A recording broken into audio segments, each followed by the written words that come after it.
Hello folks, so welcome to the AFM batch of CA final. अच्छा, आज अपन जो है इस बैच का श्री गणेश करने जा रहे हैं। सबसे पहले बैच को स्टार्ट करने से पहले मैं आपको जो है एक बार एएफएम के पेपर का ओवरव्यू दे देता हूँ। भाई देखो, जो आपका एएफएम का पेपर होता है उसके अंदर क्या होता है, 30 मार्क्स के तो आपके एमसीक्यूज आते हैं और आपका 70 नंबर का डिस्क्रिप्टिव आता है। 70 नंबर का आपको जो है क्या करना पड़ता है, डिस्क्रिप्टिव अटेम्प्ट करना पड़ता है। अच्छा, एक और चीज, ये जो आपका डिस्क्रिप्टिव पोर्शन होता है इसके अंदर आपको जो है टोटल क्या मिलते हैं, 6 क्वेश्चन मिलते हैं। टोटल आपको जो है 6 क्वेश्चन मिलते हैं, 14 मार्क्स ईच के। लेकिन आपको अटेम्प्ट करने होते हैं ओनली 5। तो आपको क्या करना पड़ता है, 5 अटेम्प्ट करने पड़ते हैं। अच्छा, एक क्वेश्चन जो है आपका 14 मार्क्स का होगा, तो 5 × 14 कितना हो गया, ये हो गया 70। तो बेसिकली आपको जो है अपने पेपर में 30 मार्क्स के एमसीक्यू अटेम्प्ट करने हैं एंड 70 मार्क्स का आपका डिस्क्रिप्टिव अटेम्प्ट करना है। इस तरह से जो आपका पूरा 100 नंबर का पेपर आपको जो है क्या करना पड़ता है, अटेम्प्ट करना पड़ता है। मैंने आपको बता दिया कि डिस्क्रिप्टिव में आपको जो है टोटल 6 क्वेश्चन मिलेंगे, 14 मार्क्स ईच के। लेकिन आपको जो है इन 6 में से कोई भी 5 को क्या करना पड़ता है, सेलेक्ट करना पड़ता है। अच्छा, ये तो रहा बेसिकली आपका पूरे पेपर का ओवरव्यू। अब जो आपका पेपर आता है 100 नंबर का, जो आपका 100 नंबर का पेपर आता है, ठीक है ना, उसमें आपका जो है एक प्रैक्टिकल पोर्शन कवर होता है और एक जो है आपका थ्योरी पोर्शन कवर होता है। अच्छा, ये जो प्रैक्टिकल पोर्शन है इसके लिए मैंने आपको जो है कंसेप्ट नोट्स दे रखे हैं। अपन जो है क्या करेंगे, इन्हीं कंसेप्ट नोट से पढ़ेंगे। सारे के सारे कंसेप्ट जो है बहुत लॉजिकली समझेंगे, सारे के सारे फॉर्मुलेस को भी जो है अपन लॉजिकली समझेंगे। प्लस ये जो मेरा क्वेश्चन बैंक है, ये जो आप मेरा क्वेश्चन बैंक है, इसके अंदर जो है प्रैक्टिकल के सारे क्वेश्चंस दे रखे हैं। तो अपन क्या करेंगे, प्रैक्टिकल के क्वेश्चंस भी जो है कंसेप्ट के साथ साथ ही कर लेंगे। अपन कंसेप्ट पढ़ेंगे, कंसेप्ट अपन ने समझ लिया, उसके साथ साथ अपन उसके जो है क्वेश्चंस भी कर लेंगे। तो एक एक क्वेश्चन, ये जो अपना क्वेश्चन बैंक है ना, करीबन 450 पेज का है, तो एक एक क्वेश्चन बैंक का पूरा अपन सॉल्व कर लेंगे। तो इस तरह से जो है आपका practical concept plus practical questions आपके पूरे कवर हो जाएंगे। अगर आपने जो है मेरे साथ बैठ के इन कंसेप्ट्स को अच्छी तरह समझ लिया, सारे के सारे क्वेश्चंस कर लिए, तो एग्जाम में गारंटेड आप भी जो है क्या कर सकते हो, 80+ ला सकते हो। मेरा जो स्कोर था एग्जाम में वो 93 था, 93 था मेरा स्कोर। आप भी जो है बेसिकली 80+ आराम से टारगेट कर सकते हो। अपना ये जो एएफएम सब्जेक्ट होता है सबसे आसान सब्जेक्ट होता है। जो भी आपके टोटल 6 सब्जेक्ट हैं आपके सीए फाइनल में, सबसे स्कोरिंग सब्जेक्ट है आपका एएफएम और सबसे छोटा सब्जेक्ट है आपका एएफएम। अच्छा, अब रही बात ये थियरी कंसेप्ट नोट्स की, ये 37 पेजेस के क्या है, नोट्स हैं। ये 37 पेजेस के मैंने क्या करे हैं, नोट्स बनाए हैं। अच्छा, ये जो आपके एमसीक्यूज आते हैं 30 के, ये तो बहुत आसान है। इसमें तो आपको जो है बेसिकली क्या दिख जाएंगे, ऑप्शंस दिख जाएंगे। आप क्या कर सकते हो, आंसर्स को जो है सॉल्व कर सकते हो, कोई दिक्कत नहीं है। अब देखो, अपन बात करते हैं डिस्क्रिप्टिव की। मैंने आपको बताया कि भाई डिस्क्रिप्टिव आपको जो है 70 मार्क्स का अटेम्प्ट करना पड़ता है। आपको टोटल 6 क्वेश्चंस मिलते हैं, 14 मार्क्स ईच के, जिसमें से आपको क्या करना पड़ता है, एनी 5 को अटेम्प्ट करना पड़ता है। अच्छा, ये जो आपके 5 क्वेश्चंस होते हैं, इसके अंदर भी क्या होते हैं, सब पार्ट्स होते हैं। तो फॉर एग्जाम्पल आपका ये क्वेश्चन नंबर 1, ये है 2, ये है 3, ये है 4 और ये है 5, ठीक है ना। पहला क्वेश्चन 14 नंबर का होगा एंड सो ऑन। सारे के सारे जो क्वेश्चन है वो टोटल जो है 14 नंबर के होंगे। अच्छा, ये जो क्वेश्चन है इसके अंदर भी सब पार्ट्स मिलेंगे आपको, इसके अंदर भी जो है आपको क्या मिलेंगे, सब पार्ट्स मिलेंगे। तो जैसे फॉर एग्जांपल क्वेश्चन नंबर 1 का ए, क्वेश्चन नंबर 1 का बी एंड क्वेश्चन नंबर 1 का सी। अच्छा, ये हो सकता है 6 मार्क्स का हो, ये हो सकता है 4 मार्क्स का हो, ये हो सकता है 4 मार्क्स का हो। अच्छा, इंटरनल जो सब पार्ट्स होंगे वो आईसीए पे डिपेंड करता है कि भाई वो कैसा दे रही है। भाई 644 करके दे सकती है, या फिर वो जो है बेसिकली 8+6 दे सकती है। इस तरह से जो है वो क्या कर सकती है, इस तरह से बेसिकली वो सब पार्ट्स बना सकती है। अच्छा, अब मैं बात कर रहा था थियरी की, ठीक है ना, मैं बात कर रहा था थियरी कंसेप्ट्स की। मैंने आपको बताया कि भाई थियरी के लिए अपन ने जो है क्या करा है, 37 पेजेस के नोट्स बनाए हैं। अच्छा, आईसीआई जनरली क्या करती है, हर क्वेश्चन के अंदर आईसीआई क्या कर सकती है, एक 4 नंबर का थियरी का क्वेश्चन पूछ सकती है। इसका मतलब ये देखा जाए कि भाई पहले क्वेश्चन में 4 नंबर, दूसरे क्वेश्चन में 4 नंबर, तीसरे क्वेश्चन में 4 नंबर, चौथे क्वेश्चन में 4 नंबर एंड 5वें क्वेश्चन में 4 नंबर। तो हो सकता है कि भाई एग्जाम में जो है आपको जो है 20 मार्क्स का क्या पूछ ले, थियरी का क्वेश्चन पूछ ले, ठीक है ना। अब सुनो भाई, ऐसा जरूरी नहीं है कि भाई एग्जाम में जो है 20 नंबर की थ्योरी आएगी ही आएगी। ये कंप्लीटली आईसीआई पे डिपेंड करता है। जैसे फॉर एग्जांपल अगर आप जो है क्या करते हो, नवंबर 24 का पेपर देखोगे तो उसमें आईसीआई ने क्या करा था, सिर्फ और सिर्फ 8 मार्क्स की थ्योरी पूछ रखी थी। इसका मतलब क्या है कि भाई मिनिमम क्राइटेरिया आईसीआई के ऊपर डिपेंड करता है। मैक्सिमम देखा जाए तो अपन एस्टिमेट कर सकते हैं कि भाई 20 मार्क्स का क्या आ सकता है, थ्योरी आ सकता है। अच्छा, अब बेसिकली ये जो थ्योरी के क्वेश्चन आएंगे, आपकी जो पूरी की पूरी मॉड्यूल है उसको मैंने क्या करा है, समराइज करा है 37 पेजेस में। अगर आप क्या करते हो, इन 37 पेजेस को अच्छी तरह पढ़ लेते हो तो 99.9% जो भी आपका थ्योरी का क्वेश्चन आएगा वो अपन जो है क्या कर पाएंगे, सॉल्व कर पाएंगे। तो आपको सिर्फ और सिर्फ क्या करना है, इन 37 पेजेस को पढ़ना है। सबसे पहले आपका टारगेट होना चाहिए कि भाई आप जो है ये प्रैक्टिकल कंसेप्ट्स को बहुत अच्छी तरह समझ लो। सारे के सारे क्वेश्चंस को जो है क्या करो, समझ के क्या करो, कंटेस्ट कर लो। क्योंकि देखो बेसिकली एग्जाम में आईसीए का पैटर्न भी बहुत इंपॉर्टेंस रखता है, ठीक है ना। तो फॉर एग्जांपल आईसीए ने किस पैटर्न पे क्या कर रखा है, क्वेश्चन को सॉल्व कर रखा है। अगर वही क्वेश्चन एग्जाम में आता है तो आप उसी पैटर्न पे सॉल्व करके आना पड़ेगा, तो आपको जो है क्या मिलेंगे, अच्छे नंबर मिलेंगे। तो सबसे पहला काम आपका होना चाहिए कि भाई ये जो प्रैक्टिकल कॉन्सेप्ट नोट्स है बहुत अच्छी तरह अपन समझ ले, सारे फॉर्मुलेस को अपन क्या करें, याद कर लें समझ के, और उसके बाद सारे के सारे क्वेश्चंस कर ले।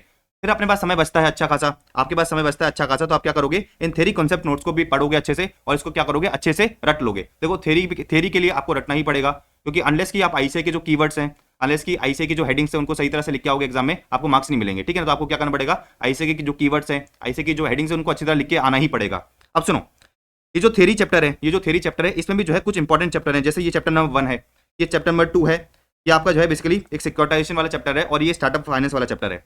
तो बेसिकली अगर आप क्या करते हो थ्योरी में this this this and this, ये 4 चैप्टर भी कर लेते हो ना, तो हो सकता है कि भाई एग्जाम में जो 50% थ्योरी का पार्ट है वो आपका पूरा का पूरा सॉल्व हो जाए, क्योंकि ऐसे जनरली क्या करता है, इन 4 चैप्टर में से मेजरली थ्योरी पूछता है, बाकी चैप्टर्स में भी पूछ सकता है, लेकिन आईसीए का जनरली क्राइटेरिया ये रहता है कि भाई इन 4 चैप्टर में से जनरली ज्यादा से ज्यादा क्या आती है, थ्योरी आती है। तो आपका काम क्या है, प्रैक्टिकल अच्छे से कर लेंगे, उसके बाद जो है इन चार चैप्टर को प्रायोरिटी बेसिस पे अपन जो है क्या करेंगे, समझेंगे, रटेंगे, देन लास्ट में आपके पास अगर समय बचता है तो आप क्या कर सकते हो, इन बैलेंस चैप्टर को पढ़ सकते हो, ठीक है ना। अच्छा डोंट वरी, मैं तो सभी कराऊंगा, मैं तो जो है आपको सब करा दूंगा। प्रायोरिटी बेसिस पे अपन पहले 4 करेंगे, उसके बाद जो है सारे के सारे चैप्टर्स कर लेंगे। अब आपका काम है आपको एनालाइज करना है कि भाई देखो आपकी कैपेबिलिटी क्या है, कैपेसिटी कितनी है।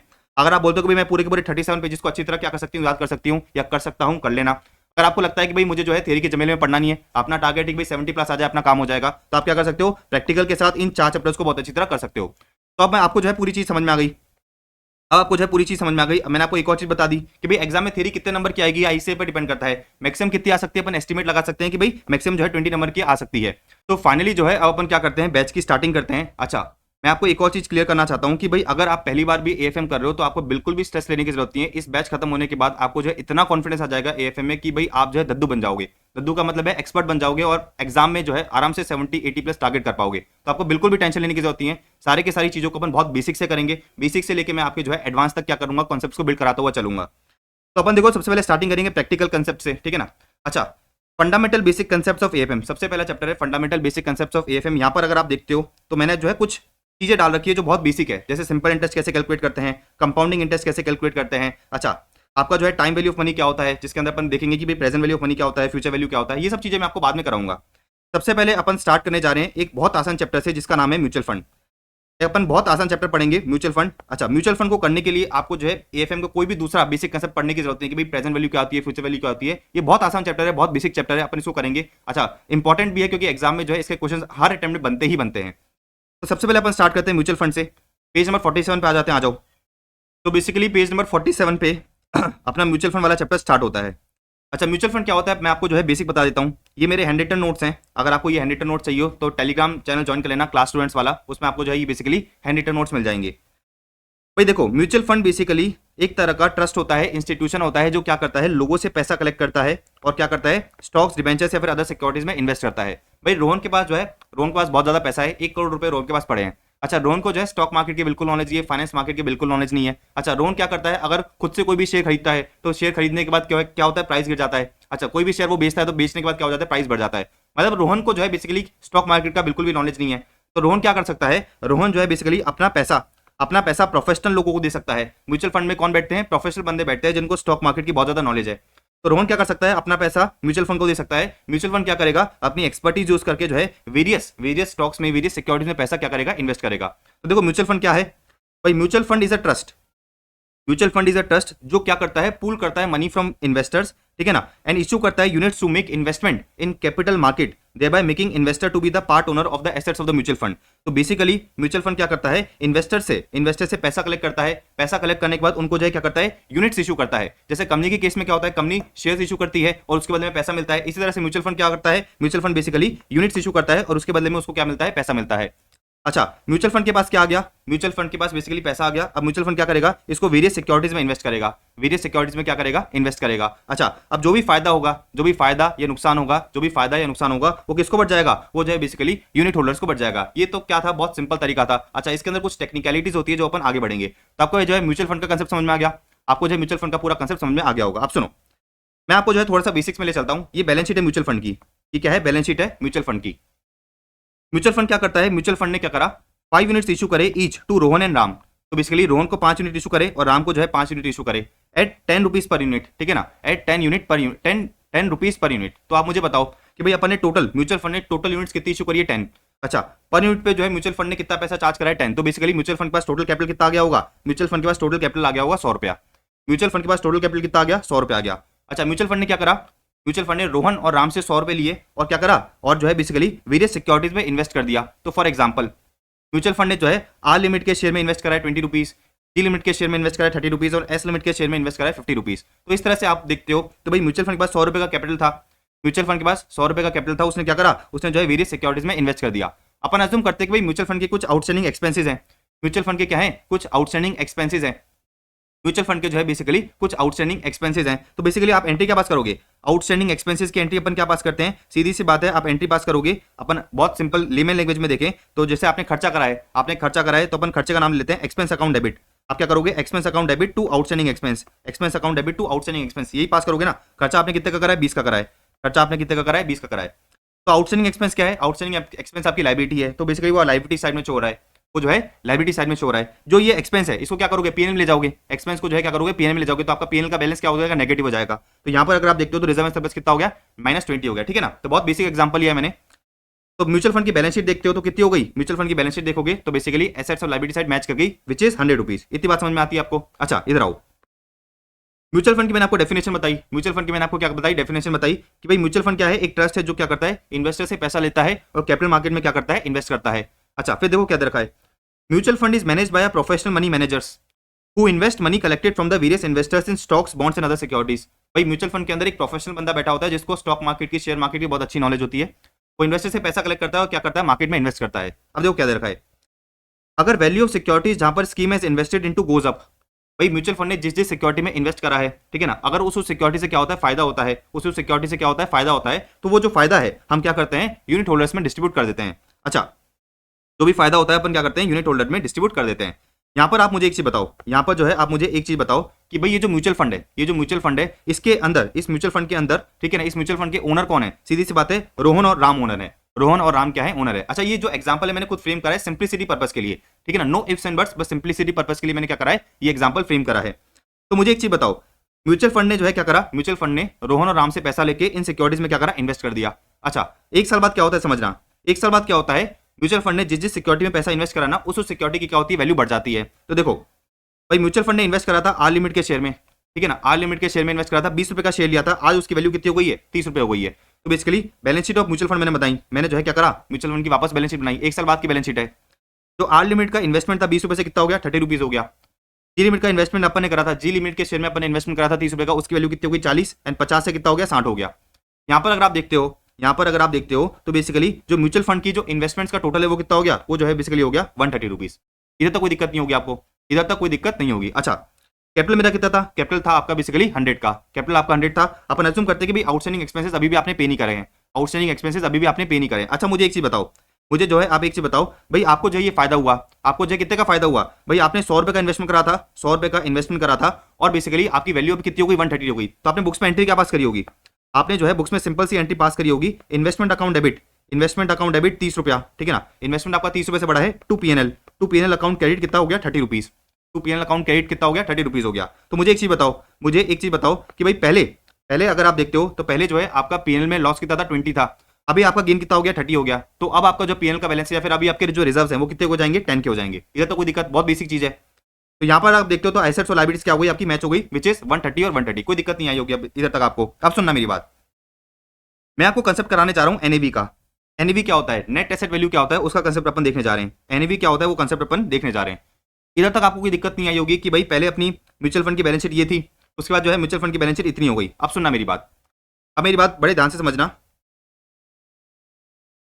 म्यूचुअल फंड में 5 यूनिट थी किसके पास, रोहन के पास, और 5 यूनिट किसके पास थी, राम के पास, ठीक है ना। अब सुनते हैं, देखो अब रोहन क्या बोलता है, अब रोहन ये बोलता है म्यूचुअल फंड को कि म्यूचुअल फंड मैंने जो 5 यूनिट सब्सक्राइब कर रखी थी आपसे, मैंने जो है क्या कर रखी थी 5 यूनिट सब्सक्राइब कर रखी थी, मैं उन 5 यूनिट्स को क्या करना चाहता हूँ, बेचना चाहता हूँ, ठीक है ना। तो यहाँ पर अगर आप देखोगे तो म्यूचुअल फंड की टोटल कितनी यूनिट थी, 10 यूनिट थी, इसमें से 5 रोहन के पास थी, 5 राम के पास थी। अच्छा रोहन क्या बोलता है, रोहन म्यूचुअल फंड को ये बोलता है कि भाई देखो मैंने जो है 5 यूनिट आपकी सब्सक्राइब कर रखी थी, अब मैं इन 5 यूनिट्स को बेचना चाहता हूँ, अब मैं जो है इन 5 यूनिट्स को बेचना चाहता हूँ। तो सीधी सी बात है, रोहन ने क्या कर रखा था, रोहन ने 5 यूनिट सब्सक्राइब कर रखी थी, रोहन ने जो है 5 यूनिट सब्सक्राइब कर रखी थी, कितने रुपए पे, सीधी सी बात है रोहन ने 50 रुपए पे, भाई 1 यूनिट के बदले में उसने 10 रुपए दिए थे, तो 5 यूनिट के बदले में कितने रुपए दिए होंगे, 50 रुपए। तो रोहन क्या करना चाहता है, 5 यूनिट जो उसने 50 रुपए में खरीदी थी, 50 रुपए में क्या खरीदी थी, अब उसको बेचना चाहता है।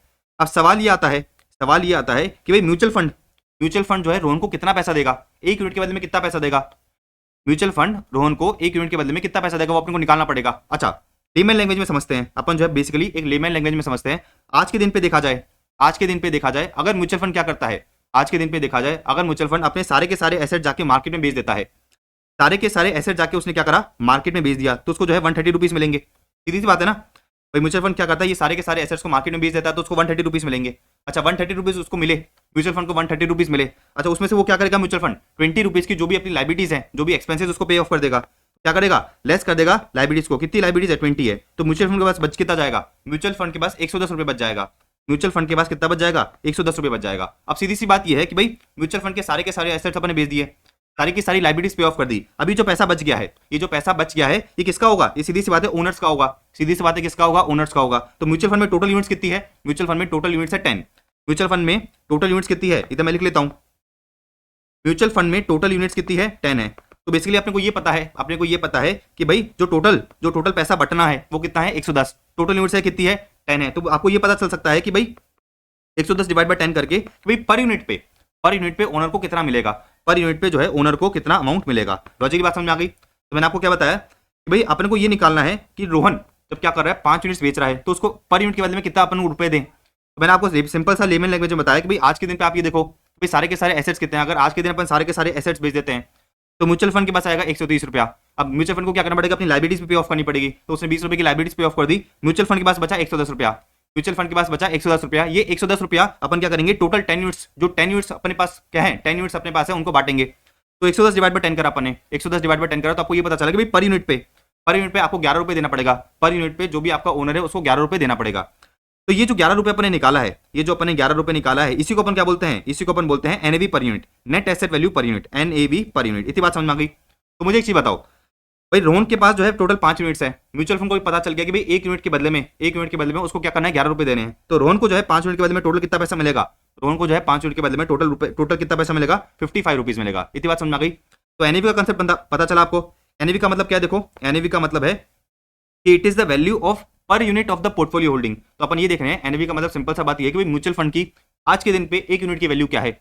अच्छा इट इज द वैल्यू जो यूनिट होल्डर वुड रिसीव, ठीक है ना, पर unit if the mutual fund units get redeem. तो अगर म्यूचुअल फंड क्या करता है, अपनी यूनिट को रिडीम करता है, तो उसके केस में जो यूनिट होल्डर है उसको एक यूनिट के बदले में कितना मिलेगा, उसी को अपन क्या बोलते हैं, नेट एसेट वैल्यू बोलते हैं। कैसे निकाला अपन ने, भाई अपन ने सारे के सारे एसेट्स में से लाइबिलिटीज को लेस करा।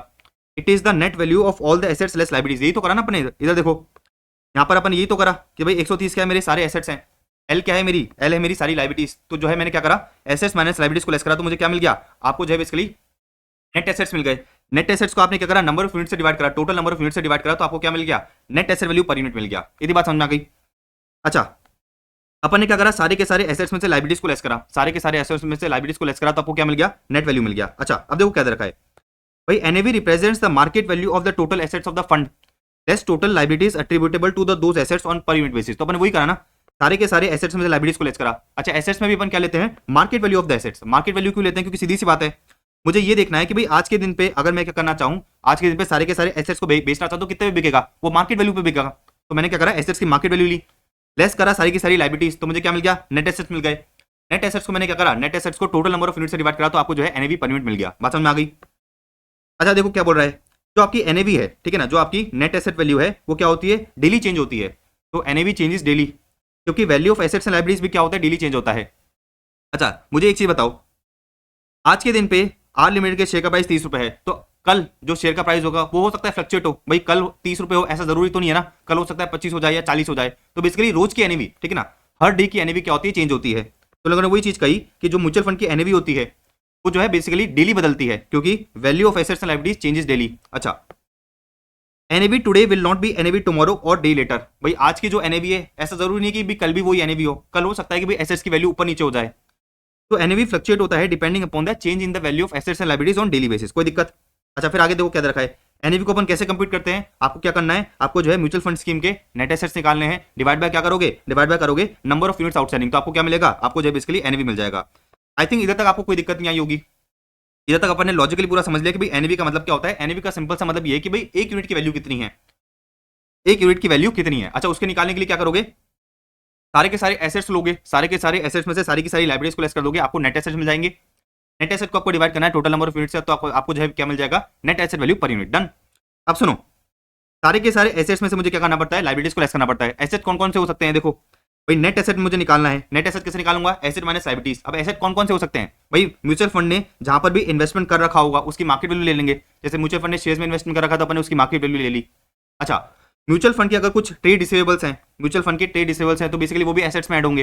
म्यूचुअल फंड की कोई अदर अक्रूड इनकम है तो वो भी एसेट्स में ऐड होगी। अच्छा, फिर क्या करूंगा मैं, म्यूचुअल फंड के और भी कोई दूसरे एसेट्स है उसको भी ऐड कर दूंगा, इंक्लूडिंग क्लोजिंग बैंक बैलेंस। अच्छा, सीधी सी बात है ना, एसेट में ये सारी चीजें इंक्लूड होगी। मैंने आपको बता दिया कि अपन क्या करते हैं, एसेट्स माइनस लायबिलिटीज करते हैं। भाई जो एसेट्स है अपन सब एसेट्स को ऐड कर देंगे, म्यूचुअल फंड के जो एसेट्स है अपन सारे एसेट्स को ऐड कर देंगे। अच्छा, मैं क्या करूंगा, लेस करूंगा लायबिलिटीज। भाई लायबिलिटीज में जो है बेसिकली जो भी मेरे आउटस्टैंडिंग एक्सपेंसेस है वो लेस करूंगा, जो भी मेरे पेबल्स है वो लेस कर दूंगा, जो भी मेरी अदर लायबिलिटीज है वो मैं लेस कर दूंगा, तो मुझे क्या मिल जाएगा, आपको जो है मिल जाएगा नेट एसेट्स। कोई दिक्कत, इधर तक आपको कोई दिक्कत नहीं आई होगी, तो बहुत बेसिक है। अच्छा, ये जो फॉर्मेट है अपन ने कहां से उठाया है, आईसीएमएट से उठाया है। मैं आपको जो है क्वेश्चन नंबर 7 करा देता हूं, क्वेश्चन नंबर 7 करा देता हूं। वहां पर जो है बेसिकली ये वाली चीजें दे रखी है। आ जाओ, देखो क्वेश्चन बैंक में अपन क्वेश्चन नंबर 7 पे आ जाते हैं। क्वेश्चन बैंक में अपन क्वेश्चन नंबर 7 पे आ जाते हैं। देखो समझना, सिंड्रेला म्यूचुअल फंड, ठीक है ना, क्या दे रखा है, Cinderella mutual fund has the following assets in the scheme at the close of the business on 31st of March 2014। तो 31st ऑफ मार्च 2014 पे, ठीक है ना, ये जो म्यूचुअल फंड है इसके अपने को एसेट्स बता रखे हैं। अच्छा, इसने कहां पर इन्वेस्ट कर रखा है, N limited, D limited, S limited और सी लिमिटेड। कितने शेयर्स ले रखे हैं, 25,000, 35,000, 29,000 एंड 40,000।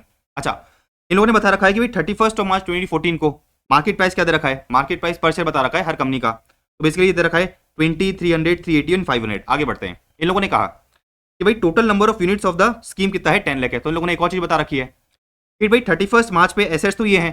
अच्छा, इन लोगों ने एक और चीज बताई कि टोटल नंबर ऑफ यूनिट्स कितनी है, टोटल नंबर ऑफ यूनिट्स है 10 लाख। अच्छा, इन लोगों ने आगे एक और चीज कही कि भाई ये जो स्कीम है इसके पास जो है अक्रूड एक्सपेंसेस है 2,50,000 के, मतलब आउटस्टैंडिंग एक्सपेंसेस है 2.5 लाख के, आउटस्टैंडिंग एक्सपेंसेस है 2,50,000 के, एंड अदर लाइबिलिटीज है कितने की, 2 लाख की। मुझे बोल रहा है कि भाई आप एनएवी पर यूनिट निकालो, net asset value per unit निकालो। निकाल सकते हैं क्या, अपन को क्या करना है, एसेट्स माइनस लाइबिलिटीज करना है, तो मुझे नेट एसेट मिल जाएंगे। अच्छा, एसेट कौन कौन से हैं, N limited, D limited, S limited और C limited. Number of shares मुझे बता रखा है कि भाई म्यूचुअल फंड ने कितने शेयर्स में इन्वेस्टमेंट कर रखा है, प्राइस पर शेयर दे रखा है, ये क्या है, मार्केट प्राइस पर शेयर। तो मुझे मार्केट वैल्यू मिल गई। देखो मैंने क्या करा, इन दोनों को मल्टीप्लाई करा तो मुझे क्या मिल गया, मार्केट वैल्यू मिल गया। मुझे क्या मिल गया, मार्केट वैल्यू मिल गया। मैंने इनका टोटल ले लिया, मैंने क्या करा, टोटल ले लिया, तो मेरे हो गए टोटल एसेट्स। टोटल एसेट्स में से मैं क्या करूंगा, लाइबिलिटीज को लेस करूंगा।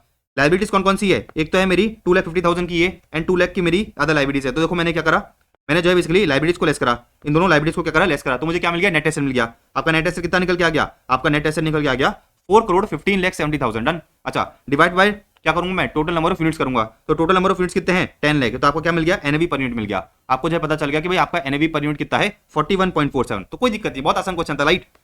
ये हो गया अपना क्वेश्चन नंबर 7, ये हो गया अपना क्वेश्चन नंबर 7, इजी, डन। तो अपना क्वेश्चन नंबर 7 डन है, अपना क्वेश्चन नंबर 7 डन है। अच्छा, अब मैं आपको जो है आगे ले चलता हूं। अब मैं जो है आपको क्या करता हूं, थोड़ा सा आगे ले चलता हूं। मैंने जो है आपको ये बताया कि भाई अपन क्या करते हैं, एसेट्स माइनस लायबिलिटीज करते हैं। अच्छा, एसेट्स में अपन क्या करते हैं, सारे के सारे एसेट्स को अपन क्या करते हैं, ऐड करते हैं, इंक्लूडिंग जो भी आपका क्लोजिंग बैंक बैलेंस है। भाई आपका सीधा सा बात है, जो आपका बैंक का बैलेंस होता है वो भी तो आपका एसेट है ना। मैं क्या करता हूं, क्लोजिंग बैंक बैलेंस भी मेरा एसेट है। अच्छा, अगर क्वेश्चन में आपको जो है क्लोजिंग बैंक बैलेंस डायरेक्टली नहीं दे रखा, तो अपन क्या करेंगे, क्लोजिंग बैंक बैलेंस निकालेंगे। अच्छा, क्लोजिंग बैंक बैलेंस कैसे निकालोगे, सीधी सी बात है, ये आप देखोगे कि भाई आपका जो है ओपनिंग में बैंक बैलेंस कितना था। भाई ओपनिंग में बैंक बैलेंस कितना था, उसमें आप क्या करोगे, उसमें जो है बेसिकली अगर कैश आपका बढ़ता है, बैंक बैलेंस आपका बढ़ता है तो ऐड कर दोगे। अगर आपका क्या होता है, बैंक बैलेंस घटता है तो लेस कर दोगे। अच्छा, तो आपका जो है ओपनिंग बैंक बैलेंस में से प्लस माइनस करोगे, ठीक है ना, प्लस माइनस करोगे बैंक बैलेंस को, तो आपको क्या मिल जाएगा, क्लोजिंग बैंक बैलेंस मिल जाएगा। अब मेरी बात बड़ी ध्यान समझना, मैं जो है आपको क्वेश्चन नंबर 15 करा देता हूं, उसमें आपको जो है ये पूरा फॉर्मेट समझ में आ जाएगा। देखो आपको ले चलते हैं क्वेश्चन नंबर 15 पे, जहां पर अपन से क्या करवा रहा है, जहां पर अपन से ये बेसिकली क्लोजिंग बैंक बैलेंस की कैलकुलेशन करवा रहा है। अच्छा, पहले फॉर्मेट भी समझा देता हूं। चलो देखो, ओपनिंग बैंक बैलेंस कैसे निकालोगे, तो आप ये देखोगे कि भाई आपने जो है इनिशियली कितने यूनिट्स इशू करे। भाई यूनिट्स इशू करोगे तो आपके पास पैसा आएगा, तो आपने कितने यूनिट्स इशू करे, भाई इनिशियल इशू प्रोसीड्स, आपने यूनिट्स इशू करेंगे तो आपके पास पैसा आएगा। अच्छा, उसमें से आपके कुछ खर्चे हुए होंगे, इनिशियल एक्सपेंसेस हुए होंगे। अच्छा, माइनस कर दोगे अगर आपने कोई इन्वेस्टमेंट करा है। तो फॉर एग्जांपल आपने क्या करा, यूनिट्स इशू करी 100 रुपए की, आपके खर्चे हो गए 10 के, तो बेसिकली 100 आपके पास आए, 10 आपके पास से चले गए, तो आपके पास 90 बचे। उसमें से आपने क्या करा, उसमें से जो है आपने फॉर एग्जांपल 50 रुपए का क्या करा, इन्वेस्टमेंट कर दिया। तो आपके पास बचा कितना ओपनिंग में, आपके पास जो है ओपनिंग बचा कितना, 40। आपके पास ओपनिंग बचा कितना, 40। ये तो हो गया आपका ओपनिंग बैंक बैलेंस। अच्छा, अगर करंट ईयर में आपने कोई सिक्योरिटीज बेची है, म्यूचुअल फंड ने कोई सिक्योरिटीज बेची तो उसका पैसा आएगा, तो बैंक बैलेंस बढ़ेगा, तो अपन ने ऐड कर दिया। करंट ईयर में अगर म्यूचुअल फंड को किसी कंपनी से डिविडेंड मिला है तो भी म्यूचुअल फंड के पास पैसा आएगा, वो क्या कर दिया अपन ने, ऐड कर दिया। अच्छा, इसी तरह से अगर करंट ईयर में म्यूचुअल फंड ने कोई यूनिट्स क्या करी है, परचेज करी है, करंट ईयर में म्यूचुअल फंड ने क्या करी, कोई यूनिट्स परचेज करी है, ठीक है ना, करंट ईयर में म्यूचुअल फंड ने कोई यूनिट्स परचेज करी तो बैंक बैलेंस खत्म होगा, बैंक बैलेंस जाएगा, तो अपन ने लेस कर दिया। अच्छा, करंट ईयर में अपने कोई एक्सपेंसेस और पे करें वो लेस कर दूंगा मैं। अच्छा, अगर करंट ईयर में मैंने क्या करा है, डिविडेंड डिस्ट्रीब्यूट करा है अपने यूनिट होल्डर्स को, तो सीधी सीधी सी बात है मेरा बैंक बैलेंस कम होगा, लेस कर दिया मैंने। करंट ईयर में म्यूचुअल फंड ने क्या करा है, कोई कैपिटल गेन म्यूचुअल फंड को हुआ होगा, मतलब बेसिकली म्यूचुअल फंड को कोई फायदा हुआ होगा, म्यूचुअल फंड ने वो फायदा क्या करा, अपने यूनिट होल्डर को डिस्ट्रीब्यूट कर दिया, तो वो लेस कर दूंगा। तो ओपनिंग बैंक बैलेंस में क्या करोगे, ये सारे एडजस्टमेंट करोगे तो आपको क्या मिल जाएगा, क्लोजिंग बैंक बैलेंस मिल जाएगा। अब इसको अपन क्या करते हैं, क्वेश्चन से देख लेते हैं। क्वेश्चन में भी एक्जैक्टली ये सेम फॉर्मेट दे रखा है, देखो क्वेश्चन नंबर 15 में ये फॉर्मेट दे रखा है, आ जाओ दिखा देते हैं आपको, पढ़ते जाना समझना। देखो इसमें क्या दे रखा है कि भाई 1 अप्रैल 2012 को क्या बता रखा है, 1 अप्रैल 2012 को एबीसी म्यूचुअल फंड ने क्या करा है, 20 लाख यूनिट्स क्या करें, इशू करें एट 10 पर यूनिट, ठीक है ना। तो आपने क्या करा है, एक एबीसी म्यूचुअल फंड है, उसने 20 लाख यूनिट्स को क्या करा है, इशू करा है 10 पर यूनिट पे। तो टोटल पैसा कितना आया होगा, 20 लाख इंटू 10 कितना हो गया, टोटल पैसा आपके पास आया होगा 200 लाख। बात समझ में आ गई। तो आपने यूनिट्स इशू करे, आपके पास 200 लाख आए। अच्छा, रेलेवेंट इनिशियल एक्सपेंसेस इन्वॉल्व वर 12 लाख, तो बेसिकली 12 लाख का खर्चा हो गया। तो 200 लाख आपके पास आए, 12 लाख आपकी जेब से चले गए, तो माइनस क्या कर दिया मैंने, 12 कर दिया, माइनस 12 लाख। आगे बढ़ते हैं। इन लोगों ने कहा कि it invested the fund so raised in the capital market instruments to build a portfolio of 185 lakh. तो इसी दिन आपने क्या करा, इसी दिन आपने जो है 185 लाख का क्या करा, इन्वेस्टमेंट कर दिया। तो बेसिकली 200 लाख आपके पास आए थे, उसमें से 12 लाख आपके पास चले गए, माइनस क्या करा आपने, 185 लाख का इन्वेस्टमेंट कर दिया। तो आपके पास ओपनिंग में बचा कितना, आपके पास ओपनिंग में 3 लाख का क्या बचा, बैंक बैलेंस बचा। अब आगे बढ़ते हैं। इन लोगों ने कहा कि भाई during the month of April में आपने क्या करा, आपने जो है अपने कुछ सिक्योरिटीज को बेचा, 60 लाख की सिक्योरिटीज को 63 लाख पे बेचा। तो 60 लाख की सिक्योरिटीज को आपने 63 लाख पे बेचा, तो 63 लाख आपके पास आया होगा, 63 लाख आपके पास जो है बेसिकली बैंक में पैसा आया होगा, तो मैंने क्या करा, ऐड कर दिया। आगे बढ़ते हैं। आगे इन लोगों ने कहा कि भाई आपने फिर क्या करा, आपने जो है फिर 56 लाख की क्या करी, सिक्योरिटीज और परचेज कर ली। तो 60 सीधी सी बात है कि भाई आपकी जेब से 56 लाख चला गया, देखो क्या है, डिडक्ट है, आपने क्या करा, 56 लाख आपकी जेब से चला गया। अब आगे बढ़ते हैं। आगे इन लोगों ने कहा कि भाई fund management expenses for the month of April 2012 वर 8 लाख। तो अप्रैल पूरे महीने के आपके जो है फंड मैनेजमेंट एक्सपेंसेस मतलब खर्चे कितने के हैं, 8 लाख के हैं, जिसमें से 10% अरियर में है, मतलब 8 लाख का खर्चा है, लेकिन उसमें से 10% आउटस्टैंडिंग है, तो 90% तो आपने पे कर दिया ना, 90% तो आपने क्या करा, पे कर दिया। तो 7.2, 8 लाख का 90% कितना होता है, 7.2 होता है। देखो 7.2 आपकी जेब से चला गया, 7.2 आपकी जेब से चला गया। अच्छा, मैं इधर क्या करता हूं, इधर जो है एक चीज हाईलाइट कर लेता हूं कि भाई 0.8 के जो मेरा खर्चा है, 0.8 का मेरा क्या है, आउटस्टैंडिंग एक्सपेंस है, 0.8 का मेरा क्या है, आउटस्टैंडिंग एक्सपेंस है। डन। तो 0.8 का जो है मेरा आउटस्टैंडिंग एक्सपेंस है, मैंने इधर लिख लिया। अब आगे बढ़ते हैं। आगे इन लोगों ने कहा कि भाई अप्रैल 2012 में the fund earned dividends amounting to 2 lakh. भाई जो आपका म्यूचुअल फंड है उसको 2 लाख का डिविडेंड मिला, तो सीधी सी बात है 2 लाख का डिविडेंड मिला, तो बैंक में आया होगा, बैंक बैलेंस बढ़ा होगा। आगे बढ़ते हैं। फिर इसने क्या करा, 80% रियलाइज अर्निंग्स को डिस्ट्रीब्यूट कर दिया अपने यूनिट होल्डर्स को। तो 2 लाख का डिविडेंड मिला, 2 लाख का डिविडेंड मिला, उसमें से 80% हमने क्या करा, यूनिट होल्डर्स को बांट दिया, तो मेरे बैंक बैलेंस से चला गया होगा। तो 2 लाख का 80% कितना होता है, 2 लाख का 80% होता है 1.6। तो देखो ये रहा, आपने क्या करा, डिविडेंड को डिस्ट्रीब्यूट कर दिया, 1.6 डिस्ट्रीब्यूट कर दिया, तो आपने क्या करा, बैंक बैलेंस को कम करा। फिर आगे बढ़ते हैं। इन लोगों ने एक इंपॉर्टेंट चीज कही है कि भाई आपने क्या करा है, डिस्ट्रीब्यूट करा है 80% of the realised earnings. Realised earnings का मतलब ये है कि भाई करंट मंथ में जो भी आपने पैसा कमाया उसको आपने क्या करा है, उसका जो है आपने 80% डिस्ट्रीब्यूट कर दिया है। तो जो आपने डिविडेंड कमाया था, डिविडेंड क्या है, आपकी इनकम है, जो आपने डिविडेंड कमाया था, जो आपने क्या करा था, डिविडेंड कमाया था, ठीक है ना, वो आपने क्या करा, 80% डिस्ट्रीब्यूट कर दिया। अच्छा, और क्या क्या इनकम हुई थी, सीधी सी बात है, आपने 60 लाख की सिक्योरिटीज को 63 लाख पे बेचा। भाई 60 लाख की सिक्योरिटी को 63 लाख पे बेचा, तो म्यूचुअल फंड को फायदा कितना हुआ, 3 लाख का फायदा हुआ। अच्छा, 3 लाख का भी 80% क्या हुआ होगा, डिस्ट्रीब्यूट हुआ होगा। तो देखो ये रहा, अपन ने क्या करा, 3 लाख का भी 80% डिस्ट्रीब्यूट करा, तो 2.4 लाख क्या हुआ, आपकी जेब से गया। तो बेसिकली अपन क्या करेंगे, प्लस इन सबको ऐड करेंगे, कितना हो गया, ये हो गया 68। इन सबको मैंने क्या करा, ऐड कर दो, ये कितना हो गया 67.2। तो बेसिकली 68 में से 67.2 चक गया, तो बचा कितना, आपका क्लोजिंग बैंक बैलेंस कितना बचा, आपका क्लोजिंग बैंक बैलेंस बचा 0.8। तो आपको क्या करना है, आपको जो है बस इस पॉइंट को हाईलाइट कर देना है। जब आप क्या करोगे, सेकंड टाइम रिवीजन करोगे, तो ध्यान रखना 80% ऑफ रियलाइज अर्निंग में आपका जो कैपिटल गेन का इनकम है वो भी डिस्ट्रीब्यूट होगा, कैपिटल गेन का इनकम है वो भी क्या होगा, डिस्ट्रीब्यूट होगा। अच्छा, आगे बढ़ते हैं। तो ये तो मेरा क्या निकल के आ गया, ये तो मेरा निकल के आ गया क्लोजिंग कैश बैलेंस। ये क्या है, क्लोजिंग बैंक बैलेंस है। क्लोजिंग बैंक बैलेंस निकल के आया, क्या निकल के आया, ये मेरा निकल के आया क्लोजिंग बैंक बैलेंस। मुझे क्या करना है, एनएवी निकालना है, तो मेरे को क्या करना पड़ेगा, बाकी सारे एसेट्स का भी टोटल करना पड़ेगा, उसमें से क्या करूंगा, लायबिलिटीज को लेस करूंगा। तो अभी तो क्या निकला, अभी तो आपका सिर्फ क्लोजिंग बैंक बैलेंस निकला, अभी तो सिर्फ क्लोजिंग बैंक बैलेंस निकला। अब देखो आगे बढ़ते हैं। आगे इन लोगों ने कहा कि भाई 30th ऑफ अप्रैल को market value of the portfolio कितना है, 198 लाख है। तो ये तो था 1 अप्रैल, और ये है बेसिकली मंथ एंड। तो मंथ एंड पे market value of the portfolio कितना है, 198 लाख है। तो म्यूचुअल फंड का जो भी एसेट का पोर्टफोलियो होगा उसका आपको मार्केट वैल्यू दे रखा है कितना, 198 लाख। तो मैंने क्या करा, market value of the portfolio को ऐड कर दिया। Market value of the portfolio को ऐड कर दिया, तो मेरे टोटल एसेट्स कितने हो गए, आपके जो टोटल एसेट्स है वो हो गए बेसिकली 198.8 के। कोई दिक्कत?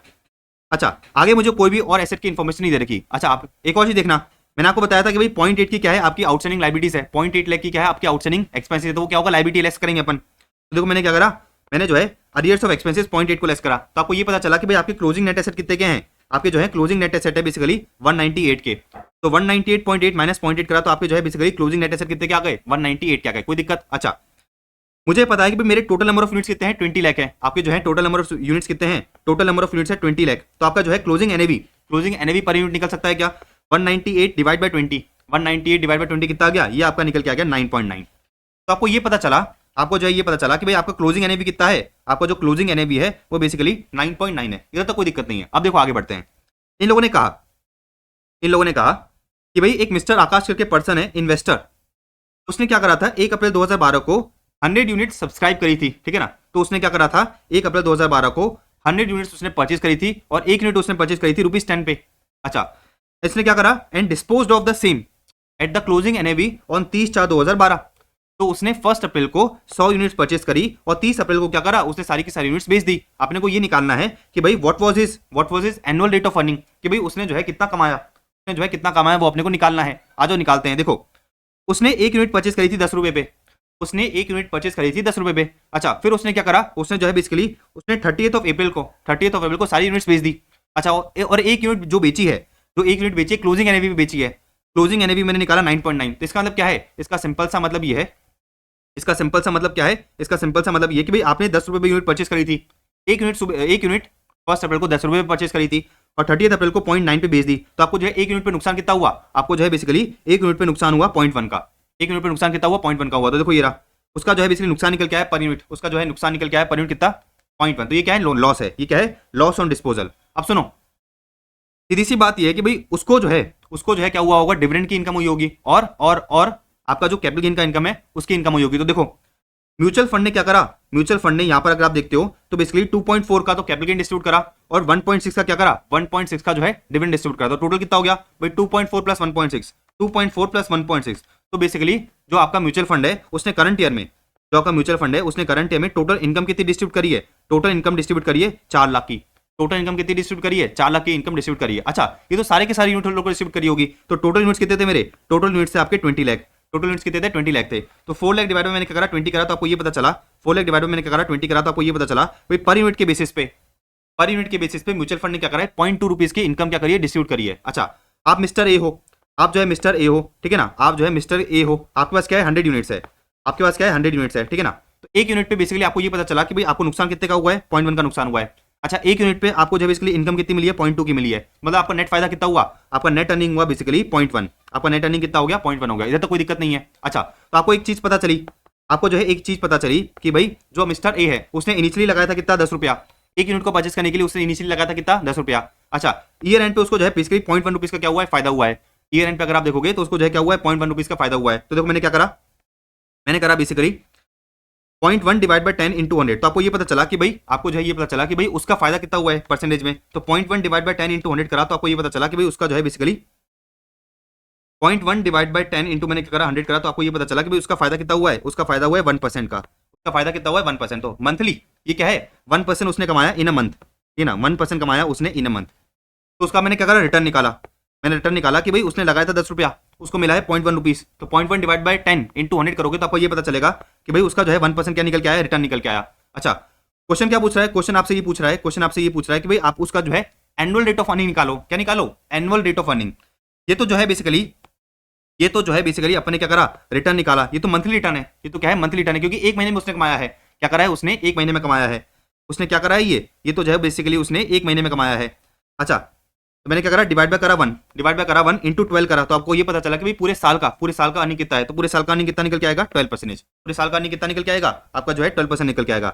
बेसिक मैथ है, ये तो समझ में आ रही है ना आपको, बेसिक मैथ है तो आपको समझ में आ रहा होगा, वापस समझ लेना भाई। उसने जो है बेसिकली 1 अप्रैल 2012 को 10 रुपए लगाया, 30 अप्रैल 2012 को उसको जो है बेसिकली 1 महीने में उसको फायदा कितना का हुआ, 1 महीने में उसको फायदा हुआ 0.1 रुपीज का। तो मैंने क्या करा, मैंने रिटर्न निकाला 0.1 डिवाइड बाय 10 इंटू 100 करा, तो मुझे पता चला कि भाई उसका जो है 1% क्या निकल के आया, 1% जो है बेसिकली उसका रिटर्न निकल के आया। अच्छा, ये जो 1% का रिटर्न है ये तो 1 महीने का है, ये तो क्या है, 1 महीने का है। अगर मुझे जो है एनुअल डेटा निकालना है, मतलब 12 महीने का निकालना है, तो मैंने क्या करा, 1% डिवाइड बाय 1 करा, 1% डिवाइड बाय 1 इंटू 12 करा कि भाई ये 1% तो 1 महीने का है, इंटू मैंने क्या करा 12 करा, तो आपको ये पता चला कि भाई आपका पूरे 12 महीने का फायदा कितना होगा। पूरे 12 महीने का जो मेरा फायदा है, 12 महीने का जो एनुअल रेट ऑफ रिटर्न है वो कितना होगा, 12% होगा। तो क्वेश्चन मुझसे ये पूछा था कि भाई आप क्या करो, एनुअल रेट ऑफ अर्निंग निकालो। क्या करो, एनुअल रेट ऑफ अर्निंग निकालो। तो सबसे पहले हमने क्या करा, सबसे मैंने उसका रिटर्न निकाला, उसका जो है रिटर्न निकाला मंथली, ये मंथली रिटर्न है। अच्छा, इंटू 12 कर दोगे तो आपको जो है 12 महीने का मिल जाएगा। इंटू 12 कर दोगे तो आपको जो है 12 महीने का मिल जाएगा। तो एनुअल का मतलब क्या होता है, 12 महीने का आप रिटर्न निकाल के बताओ। इजी, कोई दिक्कत? ये बहुत बेसिक चीज थी, ये तो आपकी जो है बहुत बेसिक चीज थी, इधर तक आपको समझ में आ गया होगा पूरा।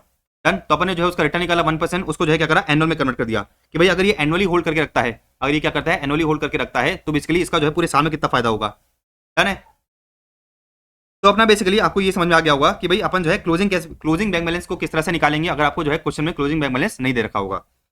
अगर आपको जो है क्वेश्चन में क्लोजिंग बैंक बैलेंस नहीं दे रखा तो अपन जो है क्लोजिंग बैंक बैलेंस कैसे निकालेंगे वो आपने समझ लिया। अब अपन आगे बढ़ते हैं। अब जो है अपन थोड़ा सा आगे बढ़ते हैं, ये वाली चीज बताता हूं मैं आपको, ये वाली चीज बताते हैं। देखो पढ़ना, अगर क्वेश्चन मुझे बोलता है कि भाई आप क्या करो, क्लोजिंग एनएवी निकालो and details of opening NAV is given, then format to calculate the closing balance is as follows. Format to calculate closing NAV is as follows. समझ में नहीं आया तो आ जाओ, पहले मैं आपको लेमन लैंग्वेज में समझाता हूं क्या बोल रहा है ये। देखो, म्यूचुअल फंड की मुझे जो है बेसिकली 2 दिन की बैलेंस शीट दे रखी है। एक तो है 31/3/2029 और एक है 31/3/2030। अब सुनना, मुझे क्या करना है, क्लोजिंग एनएवी निकालनी है। मुझे क्लोजिंग एनएवी निकालनी है 31/3/2030 की।